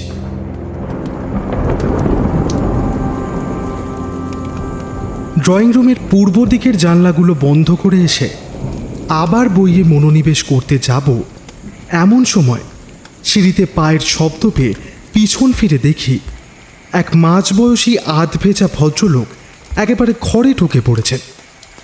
সাদা পাজামা পাঞ্জাবি সমেত কাঁধ পর্যন্ত চুলগুলো সম্পূর্ণ ভিজে গিয়ে একেবারে ভেজা বিড়ালের মতো দেখাচ্ছে লোকটাকে। আমি বেশ অবাক হয়েই বললাম, এ কি, কে আপনি? একেবারে ঘরে ঢুকে বললেন যে? লোকটি কোনো কথা না বলে সোজা ভেতরেই চলে এলো। আচ্ছা বিয়াদব লোক তো। আমি তাড়াতাড়ি লোকটির পথ আটকে তাকে বাধা দিতে যাব, এমন সময় লোকটি বলল, উফ, সরে দাঁড়াও, সরে দাঁড়াও। একে ভিজে একসা হয়েছি, তারপর আবার উনি রাস্তা আটকে দাঁড়িয়েছেন। এ কি অগ্নি, তুমি? এ আবার কি ধরনের মজা? মজা না সাজা, বাপরে বাপ। কাঁধ পর্যন্ত লম্বা কাঁচা পাকা চুলের উইক ও নকল গোঁপটা খুলতে খুলতে অগ্নি বলল, ভানু মামার পেছনে লেগেছিলাম একটু। যাকে বলছি মনোজ, তুমি 2 কাপ চা করে আনো তো, আমি স্নানটা সেরে আসি। মিনিট 10 পর ধোঁয়া ওঠা চায়ের কাপ দুটো টেবিলে এনে রাখলাম। অগ্নি স্নান সেরে এসে গামছায় মাথা মুছতে মুছতে বলল, ভানু বিশ্বাসের ঘরে ওই দামি জিনিসগুলো দেখেই সন্দেহ হয়েছিল। লোকটার কাছে টাকার অন্য সোর্স আছে নিশ্চয়ই। তারপর তো পেছনে লাগলাম আজ। বাড়ি থেকে বেরিয়ে সোজা গেল রেসের মাঠে, সেখান থেকে আরেক জুয়ার আড্ডায়। মস্ত জুয়াখোর লোক। তারপর সেখান থেকে থানায় বিলাসবাবুর সাথে একটু দেখা করে ভিজতে ভিজতে বাড়ি আর কি। তা বিলাসবাবুকে বললে নাকি কেসের ব্যাপারটা? বিষ্ণুপুর তো বিলাসবাবুর আন্ডারেই পড়ে। আরে দরকার হবে। তা তুমি কি ভানু বিশ্বাসকে সন্দেহ করছো? সন্দেহ আমি সকলকেই করছি মনোজ। ভানু বিশ্বাস থেকে শুরু করে শুভজিৎবাবু, বিশ্বজিৎবাবু, কঙ্কাবতী দেবী, ইভেন মহাদেববাবুর যে ম্যানেজার প্রকাশ দত্ত, তাকেও। প্রকাশ দত্ত? ওর আবার কি মোটিভ? কেন, হিসেবের বিস্তর গণ্ডগোল মহাদেববাবুর চোখে পড়েনি তার কোনো গ্যারেন্টি আছে কি? মহাদেববাবুকে সরিয়ে দিলেই তো ল্যাটা চুকে গেল। অত টাকার চাকরিটাও বেঁচে গেল, আর এদিকে বাড়তি চুরিও ধরা পড়ল না। নেহাত বিশ্বজিৎবাবু পুরনো খাতা টাতা খুলে বসলেন তাই, নইলে তো পাহাড়ি পেয়ে গেছিল একরকম। বিলাসবাবুকে বলে ওর পেছনে লোক লাগালাম একটা। নজরে নজরে রাখা উচিত, বলা তো যায় না আবার কখন কি করে। বাকিদের আবার কি মোটিভ থাকবে? চায়ের কাপে একটা সশব্দে চুমুক দিয়ে কাপটা টেবিলে রেখে অগ্নি বলতে শুরু করলো, মোটিভ সবার ক্ষেত্রে মূলত একটাই, টাকা। কিন্তু ব্যাপারটা কি জানো, যদি খুনটা প্রকাশ দত্ত বাদে অন্য কেউ করে থাকে তবে সে নির্ঘাত জানে যে একটা উইল তো আছেই, না তো মহাদেববাবু মারা পড়তেন না। কারণ উইল পরিবর্তনের চিন্তাই যে শেষে ওনার কাল হয়েছিল তাতে তো আর সন্দেহ নেই। যাই হোক, এক এক করেই আসা যাক তাহলে। প্রথমে ভানু বিশ্বাস। লোকটা একটা প্যারাসাইটের থেকে কিছু কম না। দিদির সংসার আঁকড়েই পড়ে আছে, চাকরি বাকরি কিছু করে না, অথচ দামি জিনিসের প্রতি লোভ বিরাট। জুয়াখোর, বাড়ির কারো সাথেই খুব একটা সদ্ভাব নেই, কাজেই এর পক্ষে খুন করা খুব একটা অসম্ভব নয়। এবার আসি এতে ওর লাভ কোথায় সেই বিষয়। যেমনটা আগেই বললাম যে খুনি কিন্তু জানে যে মহাদেববাবু উইল করেছেন। এখন ধরো ভানু বিশ্বাস কোনোভাবে জানতো যে উইলে ওকে কিছু একটা ভাগ দেওয়া হয়েছে, সেটা সারদা দেবীর কাছেও হতে পারে বা মহাদেববাবু নিজেই হয়তো বলেছিলেন তাকে। তারপর সেদিন মহাদেববাবু ইভিনিং ওয়াকে গিয়ে রণজিৎবাবুকে দেখলেন এবং বাড়িতে এসে সে কথা 5 কান হলো। এবার ভানু বিশ্বাস সে কথা শুনলে কি ভাববে? এটাই ভাববে যে উইলে আরও একজন যোগ হচ্ছে, বা সোজা ভাষায় মহাদেববাবুর আরেক ছেলে যোগ হচ্ছে, যার ফলে সম্পত্তির একটা বাড়তি ভাগ হয়ে যাচ্ছে। আবার ভানু বিশ্বাসের এটাও ভয় হয়ে থাকতে পারে যে নতুন উইলে যে সে বাদ পড়বেন না তার কি নিশ্চয়তা আছে। এই অবস্থায় মহাদেববাবুকে খুন করলে উইল আর পাল্টাবে না, ফলে সম্পত্তির ভাগও কম হবে আর নিজের ভাগটাও নিশ্চিত থাকবে। মোটিভ বেশ জোরালো বলতে হচ্ছে। আর বাকিদের মোটিভ? বাকিরা বলতে শুভজিৎবাবু, বিশ্বজিৎবাবু আর কঙ্কাবতী দেবীর কথা বললে এদেরও মোটিভ অনেকটা একই, সম্পত্তির আরেকটা বাড়তি ভাগ হওয়া থেকে আটকানো। রণজিৎবাবু হঠাৎ এসে পড়ায় কেউই যে খুব একটা খুশি হয়নি সেটা তো দেখতেই পেলে। শুভজিৎবাবু তো মুখের ওপর বলেই দিলেন যে রণজিৎবাবু এখন বাবার মৃত্যুর পর ফিরে এসেছে কারণ ওনার সম্পত্তির ভাগ চাই। ফলে বুঝতেই পারছো যে খুনটা এদের মধ্যে যে কেউই করতে পারে। ইনশর্ট, খুনি জানতো যে মহাদেববাবু উইল করেছেন এবং উইলে তার কি ভাগ রয়েছে। এবার যখন নতুন করে সে জানতে পারলো যে উইল পাল্টাতে চলেছে, এবং স্বাভাবিকভাবেই রণজিৎবাবুর আগমনেই যখন সেটা হচ্ছে, মানে ভাগের সংখ্যাও বেড়ে যাচ্ছে, তখন সে ইনসিকিওর হয়ে পড়ল তার নিজের ভাগ নিয়ে। সেই থেকেই খুন। অবশ্য এর সবটাই আমার অনুমান মাত্র। আসলে পুরো ব্যাপারটাই বেশ একটা জটিল জায়গায় গিয়ে দাঁড়িয়েছে। এত মারপ্যাচ বুঝে কেসের জট ছাড়ানো যা তা কাজ নয়। আচ্ছা অগ্নি, শুভজিৎ বাবুকে যে তুমি সাসপেক্ট মনে করছো, তা উনি যদি খুন করবেন তো তোমাকেই বা ডাকবেন কেন? স্বাভাবিকভাবেই উইল খুঁজে বের করার জন্য। আর তাছাড়াও উনি তো উইলটা খুঁজে বের করার কেসে নিয়ে এসেছিলেন আমার কাছে, খুনের মামলা তো নিয়ে আসেননি। আর এই উইলটা খুঁজে পাওয়া ওদের কাছে কতটা জরুরি এখন তো বুঝতেই পারছো। কারণ এই উইল যদি উদ্ধার না হয় শেষ পর্যন্ত, তাহলে কিন্তু সম্পত্তির ভাগে রণজিৎবাবু এমনিই ঢুকে পড়েছেন। সেক্ষেত্রে খুনির খুনটা করে কোনো লাভই হবে না। তাই ওটা খুঁজে পাওয়ার জন্য ডেসপারেট হওয়াটাই কি স্বাভাবিক নয়? কিন্তু উইলটা তো এখনো পাওয়া গেল না, তা কি করবে এখন? ক্রিমিনোলজিতে বলে যে পারফেক্ট ক্রাইম বলে কিছুই হয় না, কিন্তু এক্ষেত্রে দেখো খুনি কিন্তু একটা পারফেক্ট কাজই করেছে। কেন জানি না, আমার কিন্তু কঙ্কাবতী দেবীকেই বেশি সন্দেহ হচ্ছে। কারণ উনি একজন নার্স, আর এভাবে খুনের কথা ওনার মাথাতেই আগে আসা স্বাভাবিক। অগ্নি কিছু একটা বলতে যাচ্ছিল, কিন্তু তার আগেই ওর ফোনটা বেজে উঠল। শুভজিৎ বাবুর ফোন। লাউডস্পিকার অন করেই কথা শুরু হলো। হ্যাঁ শুভজিৎবাবু বলুন, কি ব্যাপার? আপনাকে একটা ব্যাপার জানাতে ফোন করলাম। মিসদা একটা অদ্ভুত কাজ করেছে আজ। কীরকম? বিশ্বজিৎদা কথায় কথায় আজকে সম্পত্তির ব্যাপারটা তুলেছিল মেজদার সামনে। কারণ ওটার জন্যই তো ও এসেছে, মানে আমরা অন্তত তাই ভেবেছিলাম। কিন্তু মেজদা হঠাৎ বলে উঠল ওর নাকি বাবার প্রপার্টির কানা করিও চায় না। ভাবতে পারেন? ইন্টারেস্টিং। আর কিছু? আমাদের তো একেবারে ধাঁধা লেগে যাওয়ার মতো অবস্থা। ওর তাহলে ফিরে আসার কারণটাই বা কি? হয়তো মাকে দেখতে এসেছেন। বাবা যে মারা গেছেন সেই খবরটা উনি খবরের কাগজে আগেই পেয়েছেন নিশ্চয়ই। হ্যাঁ, আর একটা ব্যাপার তো আমি ভুলেই যাচ্ছিলাম। মিসদার সাথে নাকি বাবা দেখা হয়েছিল। জানি। মহাদেববাবুর যেদিন হার্ট অ্যাটাকটা হয় সেদিন বিকেলে ইভিনিং ওয়াকে গিয়ে, তাই তো? সে কি, আপনি জানেন? কিন্তু কিভাবে? আরও অনেক কিছুই জানি আমি শুভজিৎবাবু। তবে আর একটা ব্যাপার আপনাকেও জানিয়ে রাখাটা দরকার। মহাদেববাবুর মৃত্যু স্বাভাবিক মৃত্যু ছিল না, ওনাকে খুন করা হয়েছিল ওনার ইনসুলিনের জায়গায় বিষ দিয়ে। শুভজিৎ বাবু কিছুক্ষণ চুপ। খুব অবাক হয়েছেন অগ্নির কথা শুনে, যদিও সেটাই স্বাভাবিক। এসব আপনি কি বলছেন? যা ঘটেছে সেটাই বলছি। আপনার কাছে কি প্রমাণ আছে যে বাবা খুন হয়েছিলেন? সেসব ক্রমশ প্রকাশ্য। আপাতত এটা জানিয়ে রাখা প্রয়োজন মনে হলো, তাই বললাম আর কি। কিন্তু এটা কিভাবে সম্ভব? মানে বাবা তো হার্ট অ্যাটাকে। শুভজিৎবাবু, সময় হলে সবই প্রকাশ পাবে। এখন ছাড়ছি, কেমন? এই বলে কলটা কেটে দিল অগ্নি। শুভজিৎ বাবুর সাথে ওর ব্যবহারটা কেমন একটু অদ্ভুত লাগলো আমার। সে কথাটা জিজ্ঞেস করাতে অগ্নি বলল, হ্যাঁ, একটু প্যানিক সৃষ্টি করতে হবে মনোজ, প্যানিক। খুনি নিজে থেকে কোনো মুভ না করলে একটা পারফেক্ট ক্রাইম বোধহয় আটকানো যাবে না। পরদিন বিকেলে শুভজিৎ বাবু আবার ফোন করলেন। অগ্নি কিছুক্ষণ কথা বলে তারপর কলটা কেটে দিয়ে বিলাসবাবুকে একটা ফোন করলো। তারপর আমাকে বলল, মনোজ, ইনসুলিনের অ্যাম্পিউলটা পাওয়া গেছে। তাই নাকি? মানে যেটায় করে বিষ দেওয়া হয়েছিল মহাদেববাবুকে, সেটা কোথায় পাওয়া গেল?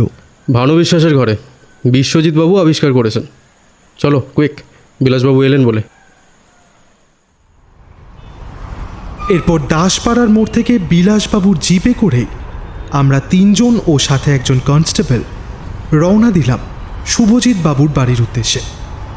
বিলাসবাবু বললেন, এই যে অগ্নিবাবু, আপনার কথা মতো খবর নিয়ে দেখেছি রণজিৎ বর্মনের ব্যাপারে। আপনার সন্দেহই ঠিক। মহাদেববাবু তাহলে অকারণেই মারা পড়লেন? ওরা যে ঠিক কী বিষয়ে কথা বলছিল আমি বুঝতে পারলাম না, কিন্তু জিজ্ঞেস করেও যে কোনো বোধগম্য উত্তর পাওয়া যাবে তারও আশা নেই দেখে আমি আর কিছু জিজ্ঞেস করলাম না। শুভজিৎ বাবুদের বাড়ি গিয়ে যেটা জানা গেল সেটা অনেকটা এই রকম। অগ্নির কাছে কাল মহাদেববাবুর খুন হওয়ার ব্যাপারটা জানতে পেরে স্বাভাবিকভাবেই বাড়িতে তোলপাড় পড়ে যায়।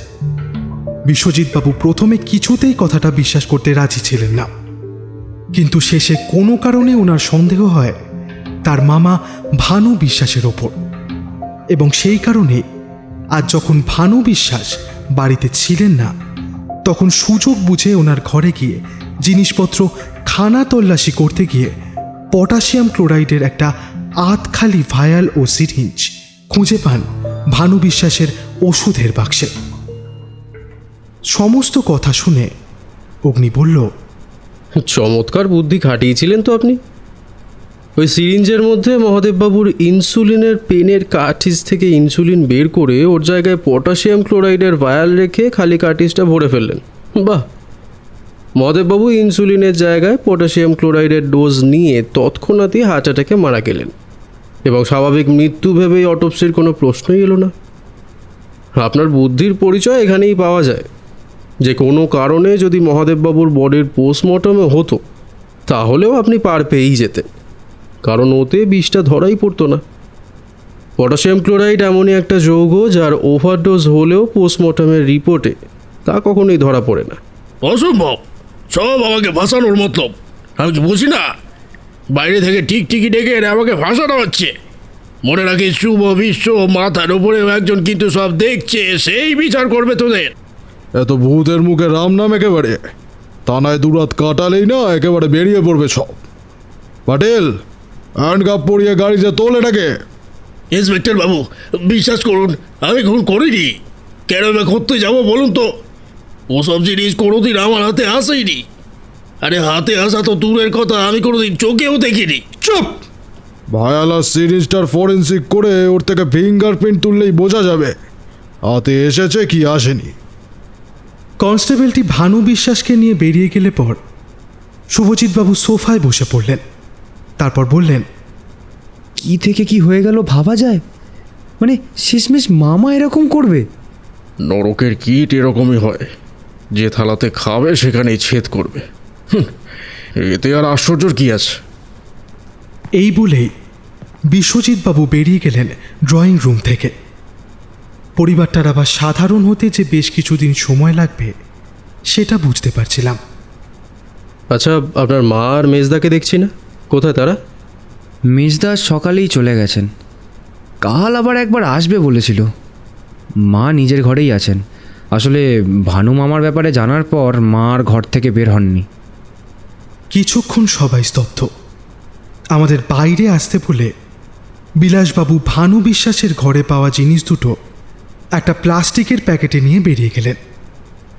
ক্লান্ত গলায় জিজ্ঞেস করলেন শুভজিৎবাবু, আচ্ছা অগ্নিদীপবাবু, বলছি উইলটা কি তাহলে আর পাওয়াই গেল না? না, সেই ব্যাপারটা নিয়ে কাল পরশুর মধ্যে একবার এসে পাকাপাকি জানিয়ে দিচ্ছে। এই বলে আমরাও বেরিয়ে পড়লাম। সত্যি এই বাড়িতে একটা অভিজ্ঞতা হলো বটে। সদরের দরজার সামনে সেই ফোয়ারাটার পাশ দিয়ে যাওয়ার সময় হঠাৎ দেখি অগ্নি পেছনে নেই।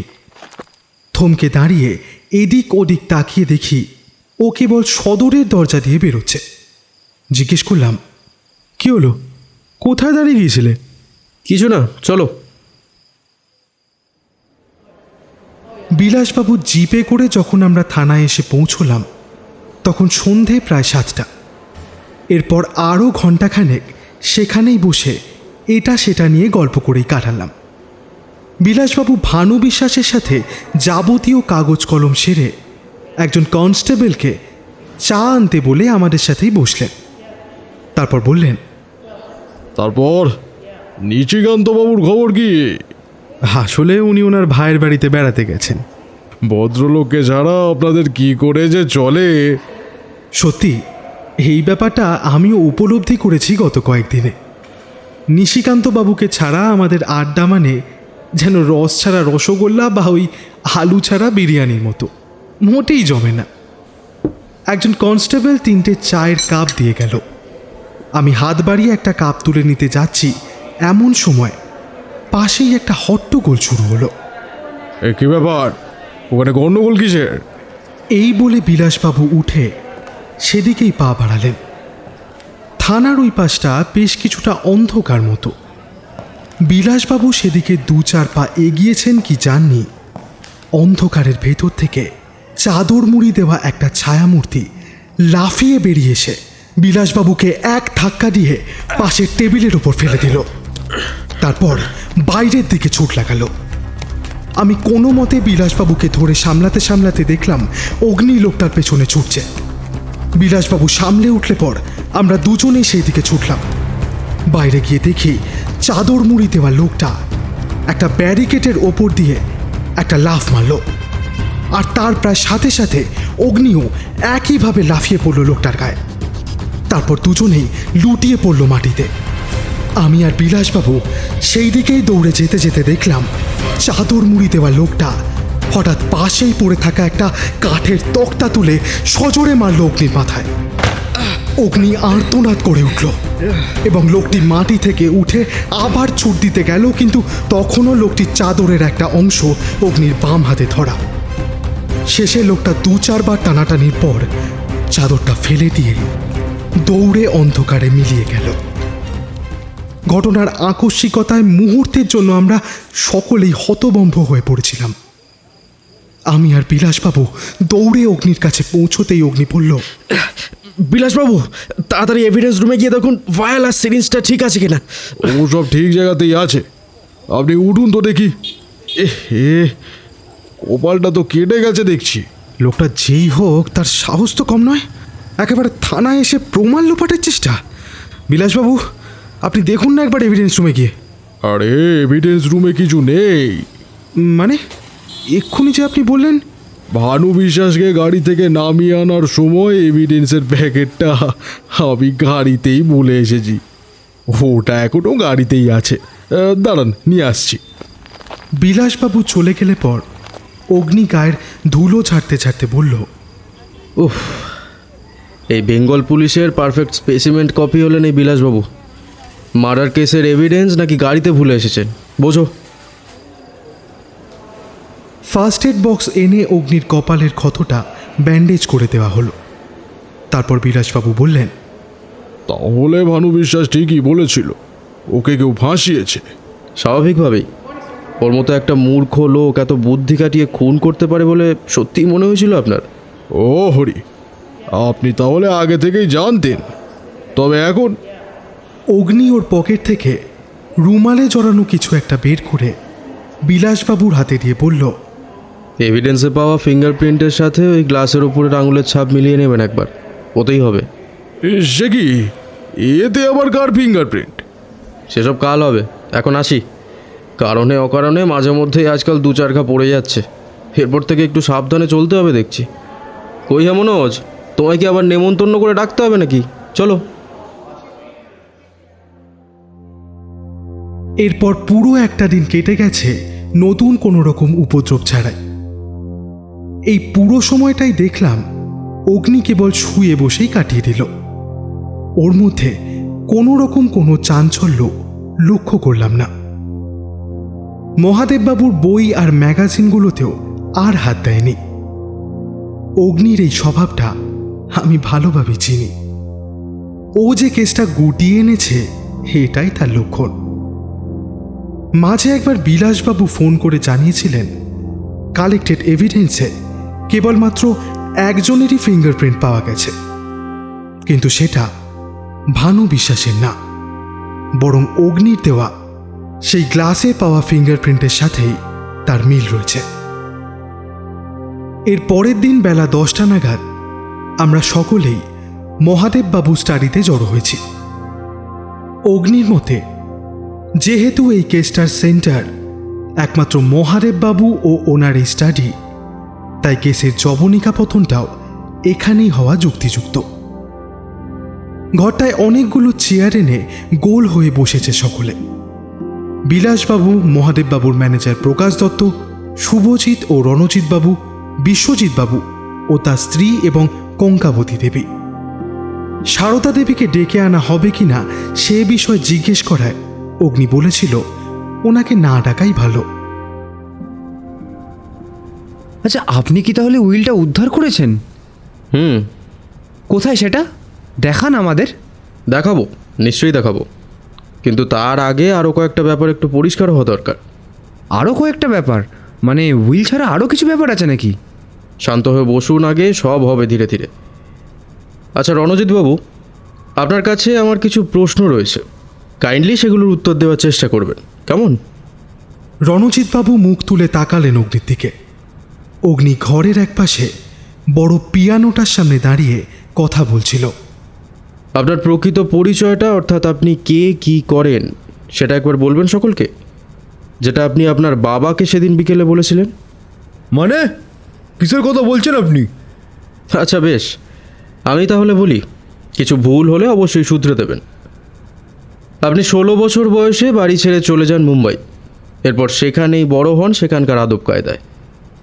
সেই বয়স থেকেই আপনার সিঁড়ি বেয়ে উপরে ওঠা শুরু, এবং আজ আপনি পৌঁছে গেছেন সবথেকে উপরের ধাপে। কিছুদিন আগে মুম্বাইয়ে একটা বিরাট অঙ্কের টাকার নকল হিরে পাচারের খবর খুব চাওর হয়েছিল, ইনভেস্টিগেশন হয়, কিন্তু শেষ পর্যন্ত প্রমাণের অভাবে সেই নকল হিরে পাচারকারী দলটার মাথা অর্থাৎ রঞ্জিত ভার্মা ছাড়া পেয়ে যান।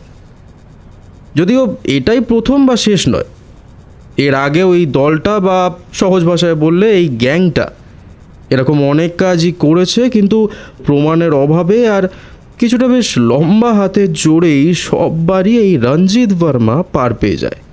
কিন্তু এর সাথে মেজদার কি সম্পর্ক? সম্পর্ক এটাই শুভজিৎবাবু, যে আপনার মেজদা অর্থাৎ রণজিৎ বর্মণই সেই রঞ্জিত ভার্মা। কি রণজিৎবাবু, তাই তো? প্রমাণ? তো কি প্রমাণ আছে আপনার কাছে এই কাল্পনিক গল্পটাকে সত্যি করার জন্য? রণজিৎবাবু, আপনার আইডেন্টিটি প্রমাণ করার ইচ্ছা আমার বিন্দুমাত্র নেই, আর এই কেসে সেটার প্রয়োজনও আমার নেই।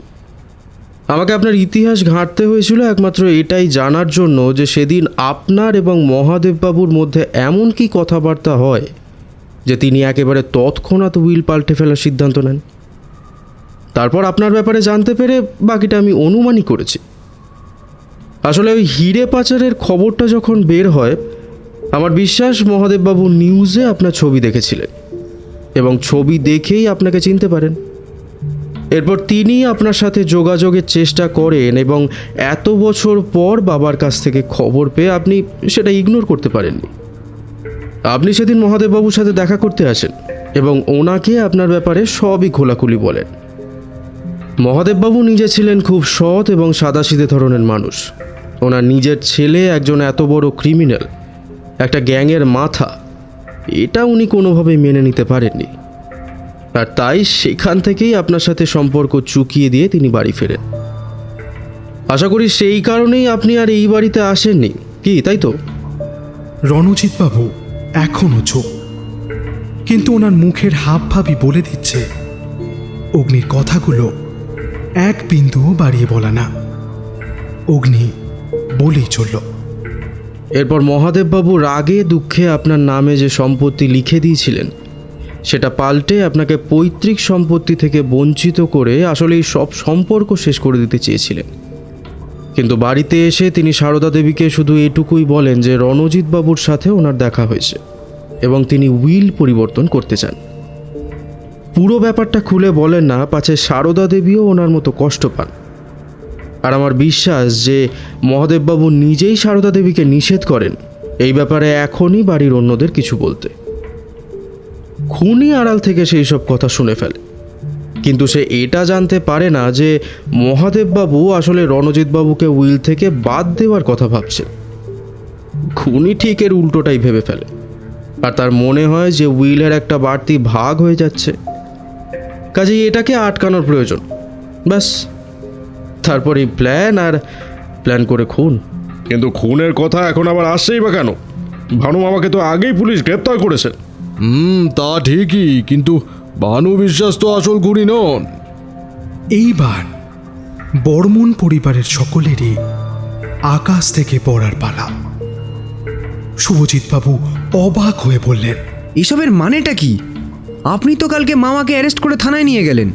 তা নিয়ে এসেছি, কিন্তু ওনাকে আসল খুনি ভাসিয়েছে পটাশিয়াম ক্লোরাইডের ভায়াল আর সিরিঞ্জটা ওনার ঘরে রেখে।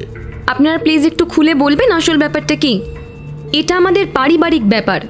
আমাদের মানসিক অবস্থাটা আপনারা হয়তো বুঝতে পারছেন না। এইবার অগ্নি ওর পাশের একটা কালো ব্যাগ থেকে সেদিন রাতের সেই চাদরটা বের করে সামনের টেবিলে রাখলো। তারপর বলল, এই চাদরটা মুড়ি দিয়ে সেদিন খুনি থানায় আসে এভিডেন্স নষ্ট করতে, কিন্তু খুনির দুর্ভাগ্য এবং আমাদের সৌভাগ্যবশতই বিলাসবাবু এভিডেন্সের প্যাকেটটা গাড়িতেই ভুলে আসেন, তাই খুনির হাতে কিছুই পড়ে না। কিন্তু আমরা সৌভাগ্যবশত এই চাদরটা পেয়ে যাই। তা এবার কাইন্ডলি বলবেন যে এটা কার চাদর? বিশ্বজিৎবাবুর স্ত্রী কিছু একটা বলতে যাচ্ছিলেন, কিন্তু বিশ্বজিৎবাবু ওনাকে হঠাৎ থামিয়ে দিয়ে বললেন, কিন্তু শুধু একটা চাদর দিয়ে কি কাউকে খুনি প্রমাণ করা যায় নাকি? নিশ্চয়ই যায় না। তাই আপনি নিজেই সব স্বীকার করে ফেললে আমাদের খুব উপকার হয় বিশ্বজিৎবাবু। আমি স্বীকার করবো বাবার হত্যার কথা? এটা কি ধরনের বেয়াদবি হচ্ছে ইন্সপেক্টর? আপনার সামনে উনি আমাকে যা নয় তাই বলে যাচ্ছেন আর আপনি চুপ করে দাঁড়িয়ে আছেন। শান্ত হন বিশ্বজিৎবাবু, বিপি বাড়িয়ে ফেলবেন তো। ভানু বিশ্বাসকে যখন পুলিশ খুনের অভিযোগে ধরে নিয়ে যায়, আমি তখনই জানতাম যে ওকে কেউ ফাঁসানোর চেষ্টা করছে। এত নিখুঁত প্ল্যান করে খুন করার পর কেউ খুনের প্রমাণ নিজের ঘরেই লুকিয়ে রাখবে না। তাছাড়া ওর ঘরের ওষুধের বাক্সটায় কয়েকটা প্যারাসিটামল আর অ্যাসপিরিন ছাড়া আর কিছুই ছিল না। আমি সেটা আগের দিনই দেখেছিলাম। কিন্তু সেই বাক্স থেকেই যখন পরের দিন খুনের এভিডেন্স উদ্ধার হলো, তখন ব্যাপারটা যে আসলে কি সেটা যে কেউই আন্দাজ করতে পারে। শুভজিৎবাবুকে আমি মহাদেববাবুর খুনের ব্যাপারটা জানাই এই কারণেই, যাতে খুনি জানতে পারে যে আমি বুঝতে পেরেছি মহাদেববাবুর হত্যার কথাটা। আসলে এটাই আমার প্ল্যান ছিল। আমি আশা করেছিলাম যে এর ফলে খুনি কিছু একটা মুভ তো করবেই, আর সেটাই হবে আমার সবথেকে বড় ক্লু। এর মধ্যেই রণজিৎবাবু আবার একদিন বলে বসলেন যে ওনার পৈতৃক সম্পত্তির কিছুই চাই না। বিশ্বজিৎবাবু ভাবলেন যে একদিকে ভালোই হলো, সম্পত্তির আর বাড়তি ভাগ হলো না। আর ঠিক সেই সময়ই তিনি এক ঢিলে দুই পাখি মারার প্ল্যানটা করলেন। যেহেতু আমি অলরেডি খুনের মামলার তদন্ত শুরু করে দিয়েছি, তাই ভানু বিশ্বাসকে খুনের মামলায় ফাঁসিয়ে ওকেও বিদায় করতে চাইলেন। আমার বাড়িতে দাঁড়িয়ে আমাকেই একের পর এক মিথ্যা অভিযোগে অভিযুক্ত করতে আমি আপনাকে দেব না। প্রায় চিৎকার করেই কথাগুলো বললেন বিশ্বজিৎবাবু। ওনার হাব ভাব আমার মোটেই ভালো ঠেকছিল না। মনে হলো যে কোনো সময় হয়তো অগ্নিকে আক্রমণ করে বসবে। আচ্ছা বিশ্বজিৎবাবু, আপনি এই গ্লাসেই সেদিন জল খেয়েছিলেন না? এটা আমি আপনাদের বাড়ি থেকে বলতে পারেন চুরি করেই সেদিন নিয়ে গেছিলাম আপনার ফিঙ্গারপ্রিন্ট তোলার জন্য। আর মজার ব্যাপার কি জানেন, পটাশিয়াম ক্লোরাইডের ভায়াল আর সেই সিরিঞ্জে একজনেরই মাত্র ফিঙ্গারপ্রিন্ট পাওয়া যায়, অর্থাৎ যার মানে হয় এই যে ওই জিনিস দুটো মাত্র একজনই ব্যবহার করেছে। আর ওতে পাওয়া ফিঙ্গারপ্রিন্টের সাথে আপনার এই গ্লাসে পাওয়া ফিঙ্গারপ্রিন্ট হুবহু এক। কি অদ্ভুত ব্যাপার, তাই না বিশ্বজিৎবাবু? এইবার বিশ্বজিৎবাবু হঠাৎই চেয়ারে বসে পড়লেন। ওনার স্ত্রী ডুকরে কেঁদে উঠে ঘর থেকে বেরিয়ে গেলেন। বিশ্বজিৎবাবু ওনার দু হাতের তেলোয় মুখ গুঁজে সামনের দিকে ঝুঁকে রইলেন। খুনটা যেভাবে বুদ্ধি খাটিয়ে করেছেন, ফিঙ্গারপ্রিন্টের ব্যাপারটাও আপনার মাথায় আসা উচিত ছিল, তবেই কাজটা পারফেক্ট হতো। কিন্তু সেটা আর হলো না। ভানু বিশ্বাসকে গ্রেপ্তার করে নিয়ে যাওয়ার সময় বিলাসবাবু যখন বললেন যে এভিডেন্সের থেকে ফিঙ্গারপ্রিন্ট নিয়ে ভানু বিশ্বাসের সাথে মিলিয়ে দেখা হবে, আপনার মুখের হাব ভাব তখন পাল্টে যায়। আমি সেটা লক্ষ্য করেছিলাম, কারণ আপনি তখনই বুঝতে পেরেছিলেন যে ভানু বিশ্বাসকে আপনি ঠিকমতো ফাঁসাতে পারেননি। কিন্তু এভিডেন্সে যেহেতু আপনার ফিঙ্গারপ্রিন্ট রয়ে গেছে, তাই আপনি সেটা নষ্ট করতে সেদিন রাতে থানায় গেলেন। বোল্ড মুভ, মানতেই হচ্ছে। কিন্তু শেষমেশ আপনি ব্যর্থ হলেন, এবং এরপর আপনি ভাবলেন যে ফিঙ্গারপ্রিন্ট না হয় পুলিশ পেলই, কিন্তু তা দিয়ে তো আর আপনাকে ধরতে পারবে না, কারণ আপনার আঙুলের ছাপ তো আর পুলিশের কাছে নেই, আর ক্রিমিনাল রেকর্ডেও আপনার কোনো নাম নেই। এই বলে থামল অগ্নি। রণজিৎবাবু এবার চেয়ার ছেড়ে উঠে বললেন, আমি ভাবতাম 3 ভাইয়ের মধ্যে একমাত্র আমি বিপদে গেছি, কিন্তু এখন তো দেখছি যাকগে মিস্টার ডিটেকটিভ, আপনার নামটা আমি জানি না, কিন্তু আশা করছি দোষীর উচিত শাস্তির ব্যবস্থা আপনি করবেন। তাহলে আমার এখন আর এখানে কোনো কাজ নেই নিশ্চয়ই, আমি তাহলে উঠলাম। এই বলে সোজা দরজা দিয়ে বেরিয়ে গেলেন রণজিৎবাবু। এরপর বিলাসবাবুর নির্দেশে দরজার বাইরে দাঁড়িয়ে থাকা কনস্টেবলটি এসে বিশ্বজিৎবাবুকে হাতকড়া পরিয়ে নিয়ে গেল। শুভজিৎবাবু এতক্ষণ একেবারে চুপ করে বসেছিলেন। এইবার তিনি কথা বললেন। আর উইলটা যদিও ওটা না পেলে খুব বেশি কিছু আর যায় আসে না। সেই কাজটাই তো আপনি আমায় দিয়েছিলেন, ওটা তো খুঁজে পেতেই হবে। এই বলে অগ্নি ওর বাম দিকে এগিয়ে গিয়ে দেওয়ালের খোপ থেকে সেই গ্রিক দেবতা ডায়োনিসিয়াসের মূর্তিটা তুলে আনলো। ওটা ওটা দিয়ে আবার কি হবে? এটা শুধু একটা মূর্তি নয় শুভজিৎবাবু, এটা এক ধরনের সিন্দুকও বলতে পারেন। 18 সেঞ্চুরিতে গ্রিসের এক ধাতু শিল্পী মাত্র 5খানা এই ধরনের বিশেষ সিন্দুক তৈরি করেন।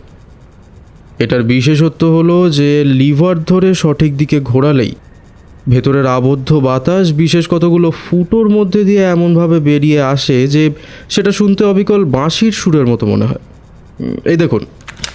এই বলে অগ্নি মূর্তির ডান হাতটা ধরে লিভারের মতো করে চাপ দিয়ে সেটাকে ঘোরাতেই মিষ্টি বাঁশির সুর ভেসে এলো মূর্তিটার ভেতর থেকে।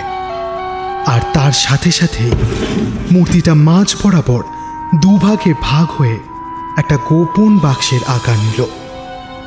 আর সেই বাক্সের ভেতর থেকে বেরিয়ে এলো মহাদেব বাবুর উইল। উইলটা শুভজিৎ বাবুর হাতে তুলে দিয়ে অগ্নি বলল, শুভজিৎবাবু, এই কারণেই মৃত্যুর আগে আপনার বাবা এটার দিকে আঙুল দিয়ে দেখিয়েছিলেন। এরপর অগ্নি ওর ব্যাগ থেকে মহাদেববাবুর বই আর ম্যাগাজিনগুলো ফেরত দিয়ে বলল, এগুলো না থাকলে হয়তো উইলটা আমিও খুঁজে বের করতে পারতাম না। ধন্যবাদ, আপনাকে অসংখ্য ধন্যবাদ অগ্নিদীপবাবু। আপনি না থাকলে এসব ব্যাপার কোনোদিনই উদ্ধার হতো না। বলছি, আপনার পারিশ্রমিক আমি আপনার বাড়িতে পাঠিয়ে দেবো। নিশ্চয়ই নিশ্চয়ই, এসো মনোজ। শুনছিলেন আজকের গল্প মহাদেবের উইল। গল্পটি কেমন লাগলো অবশ্যই জানান কমেন্টের মাধ্যমে। আপনাদের অনুপ্রেরণা আমাদের পথ আরও সুদূর প্রসারী করবে। আগামী সপ্তাহে আরও একটি নতুন গল্প নিয়ে হাজির হব আমরা।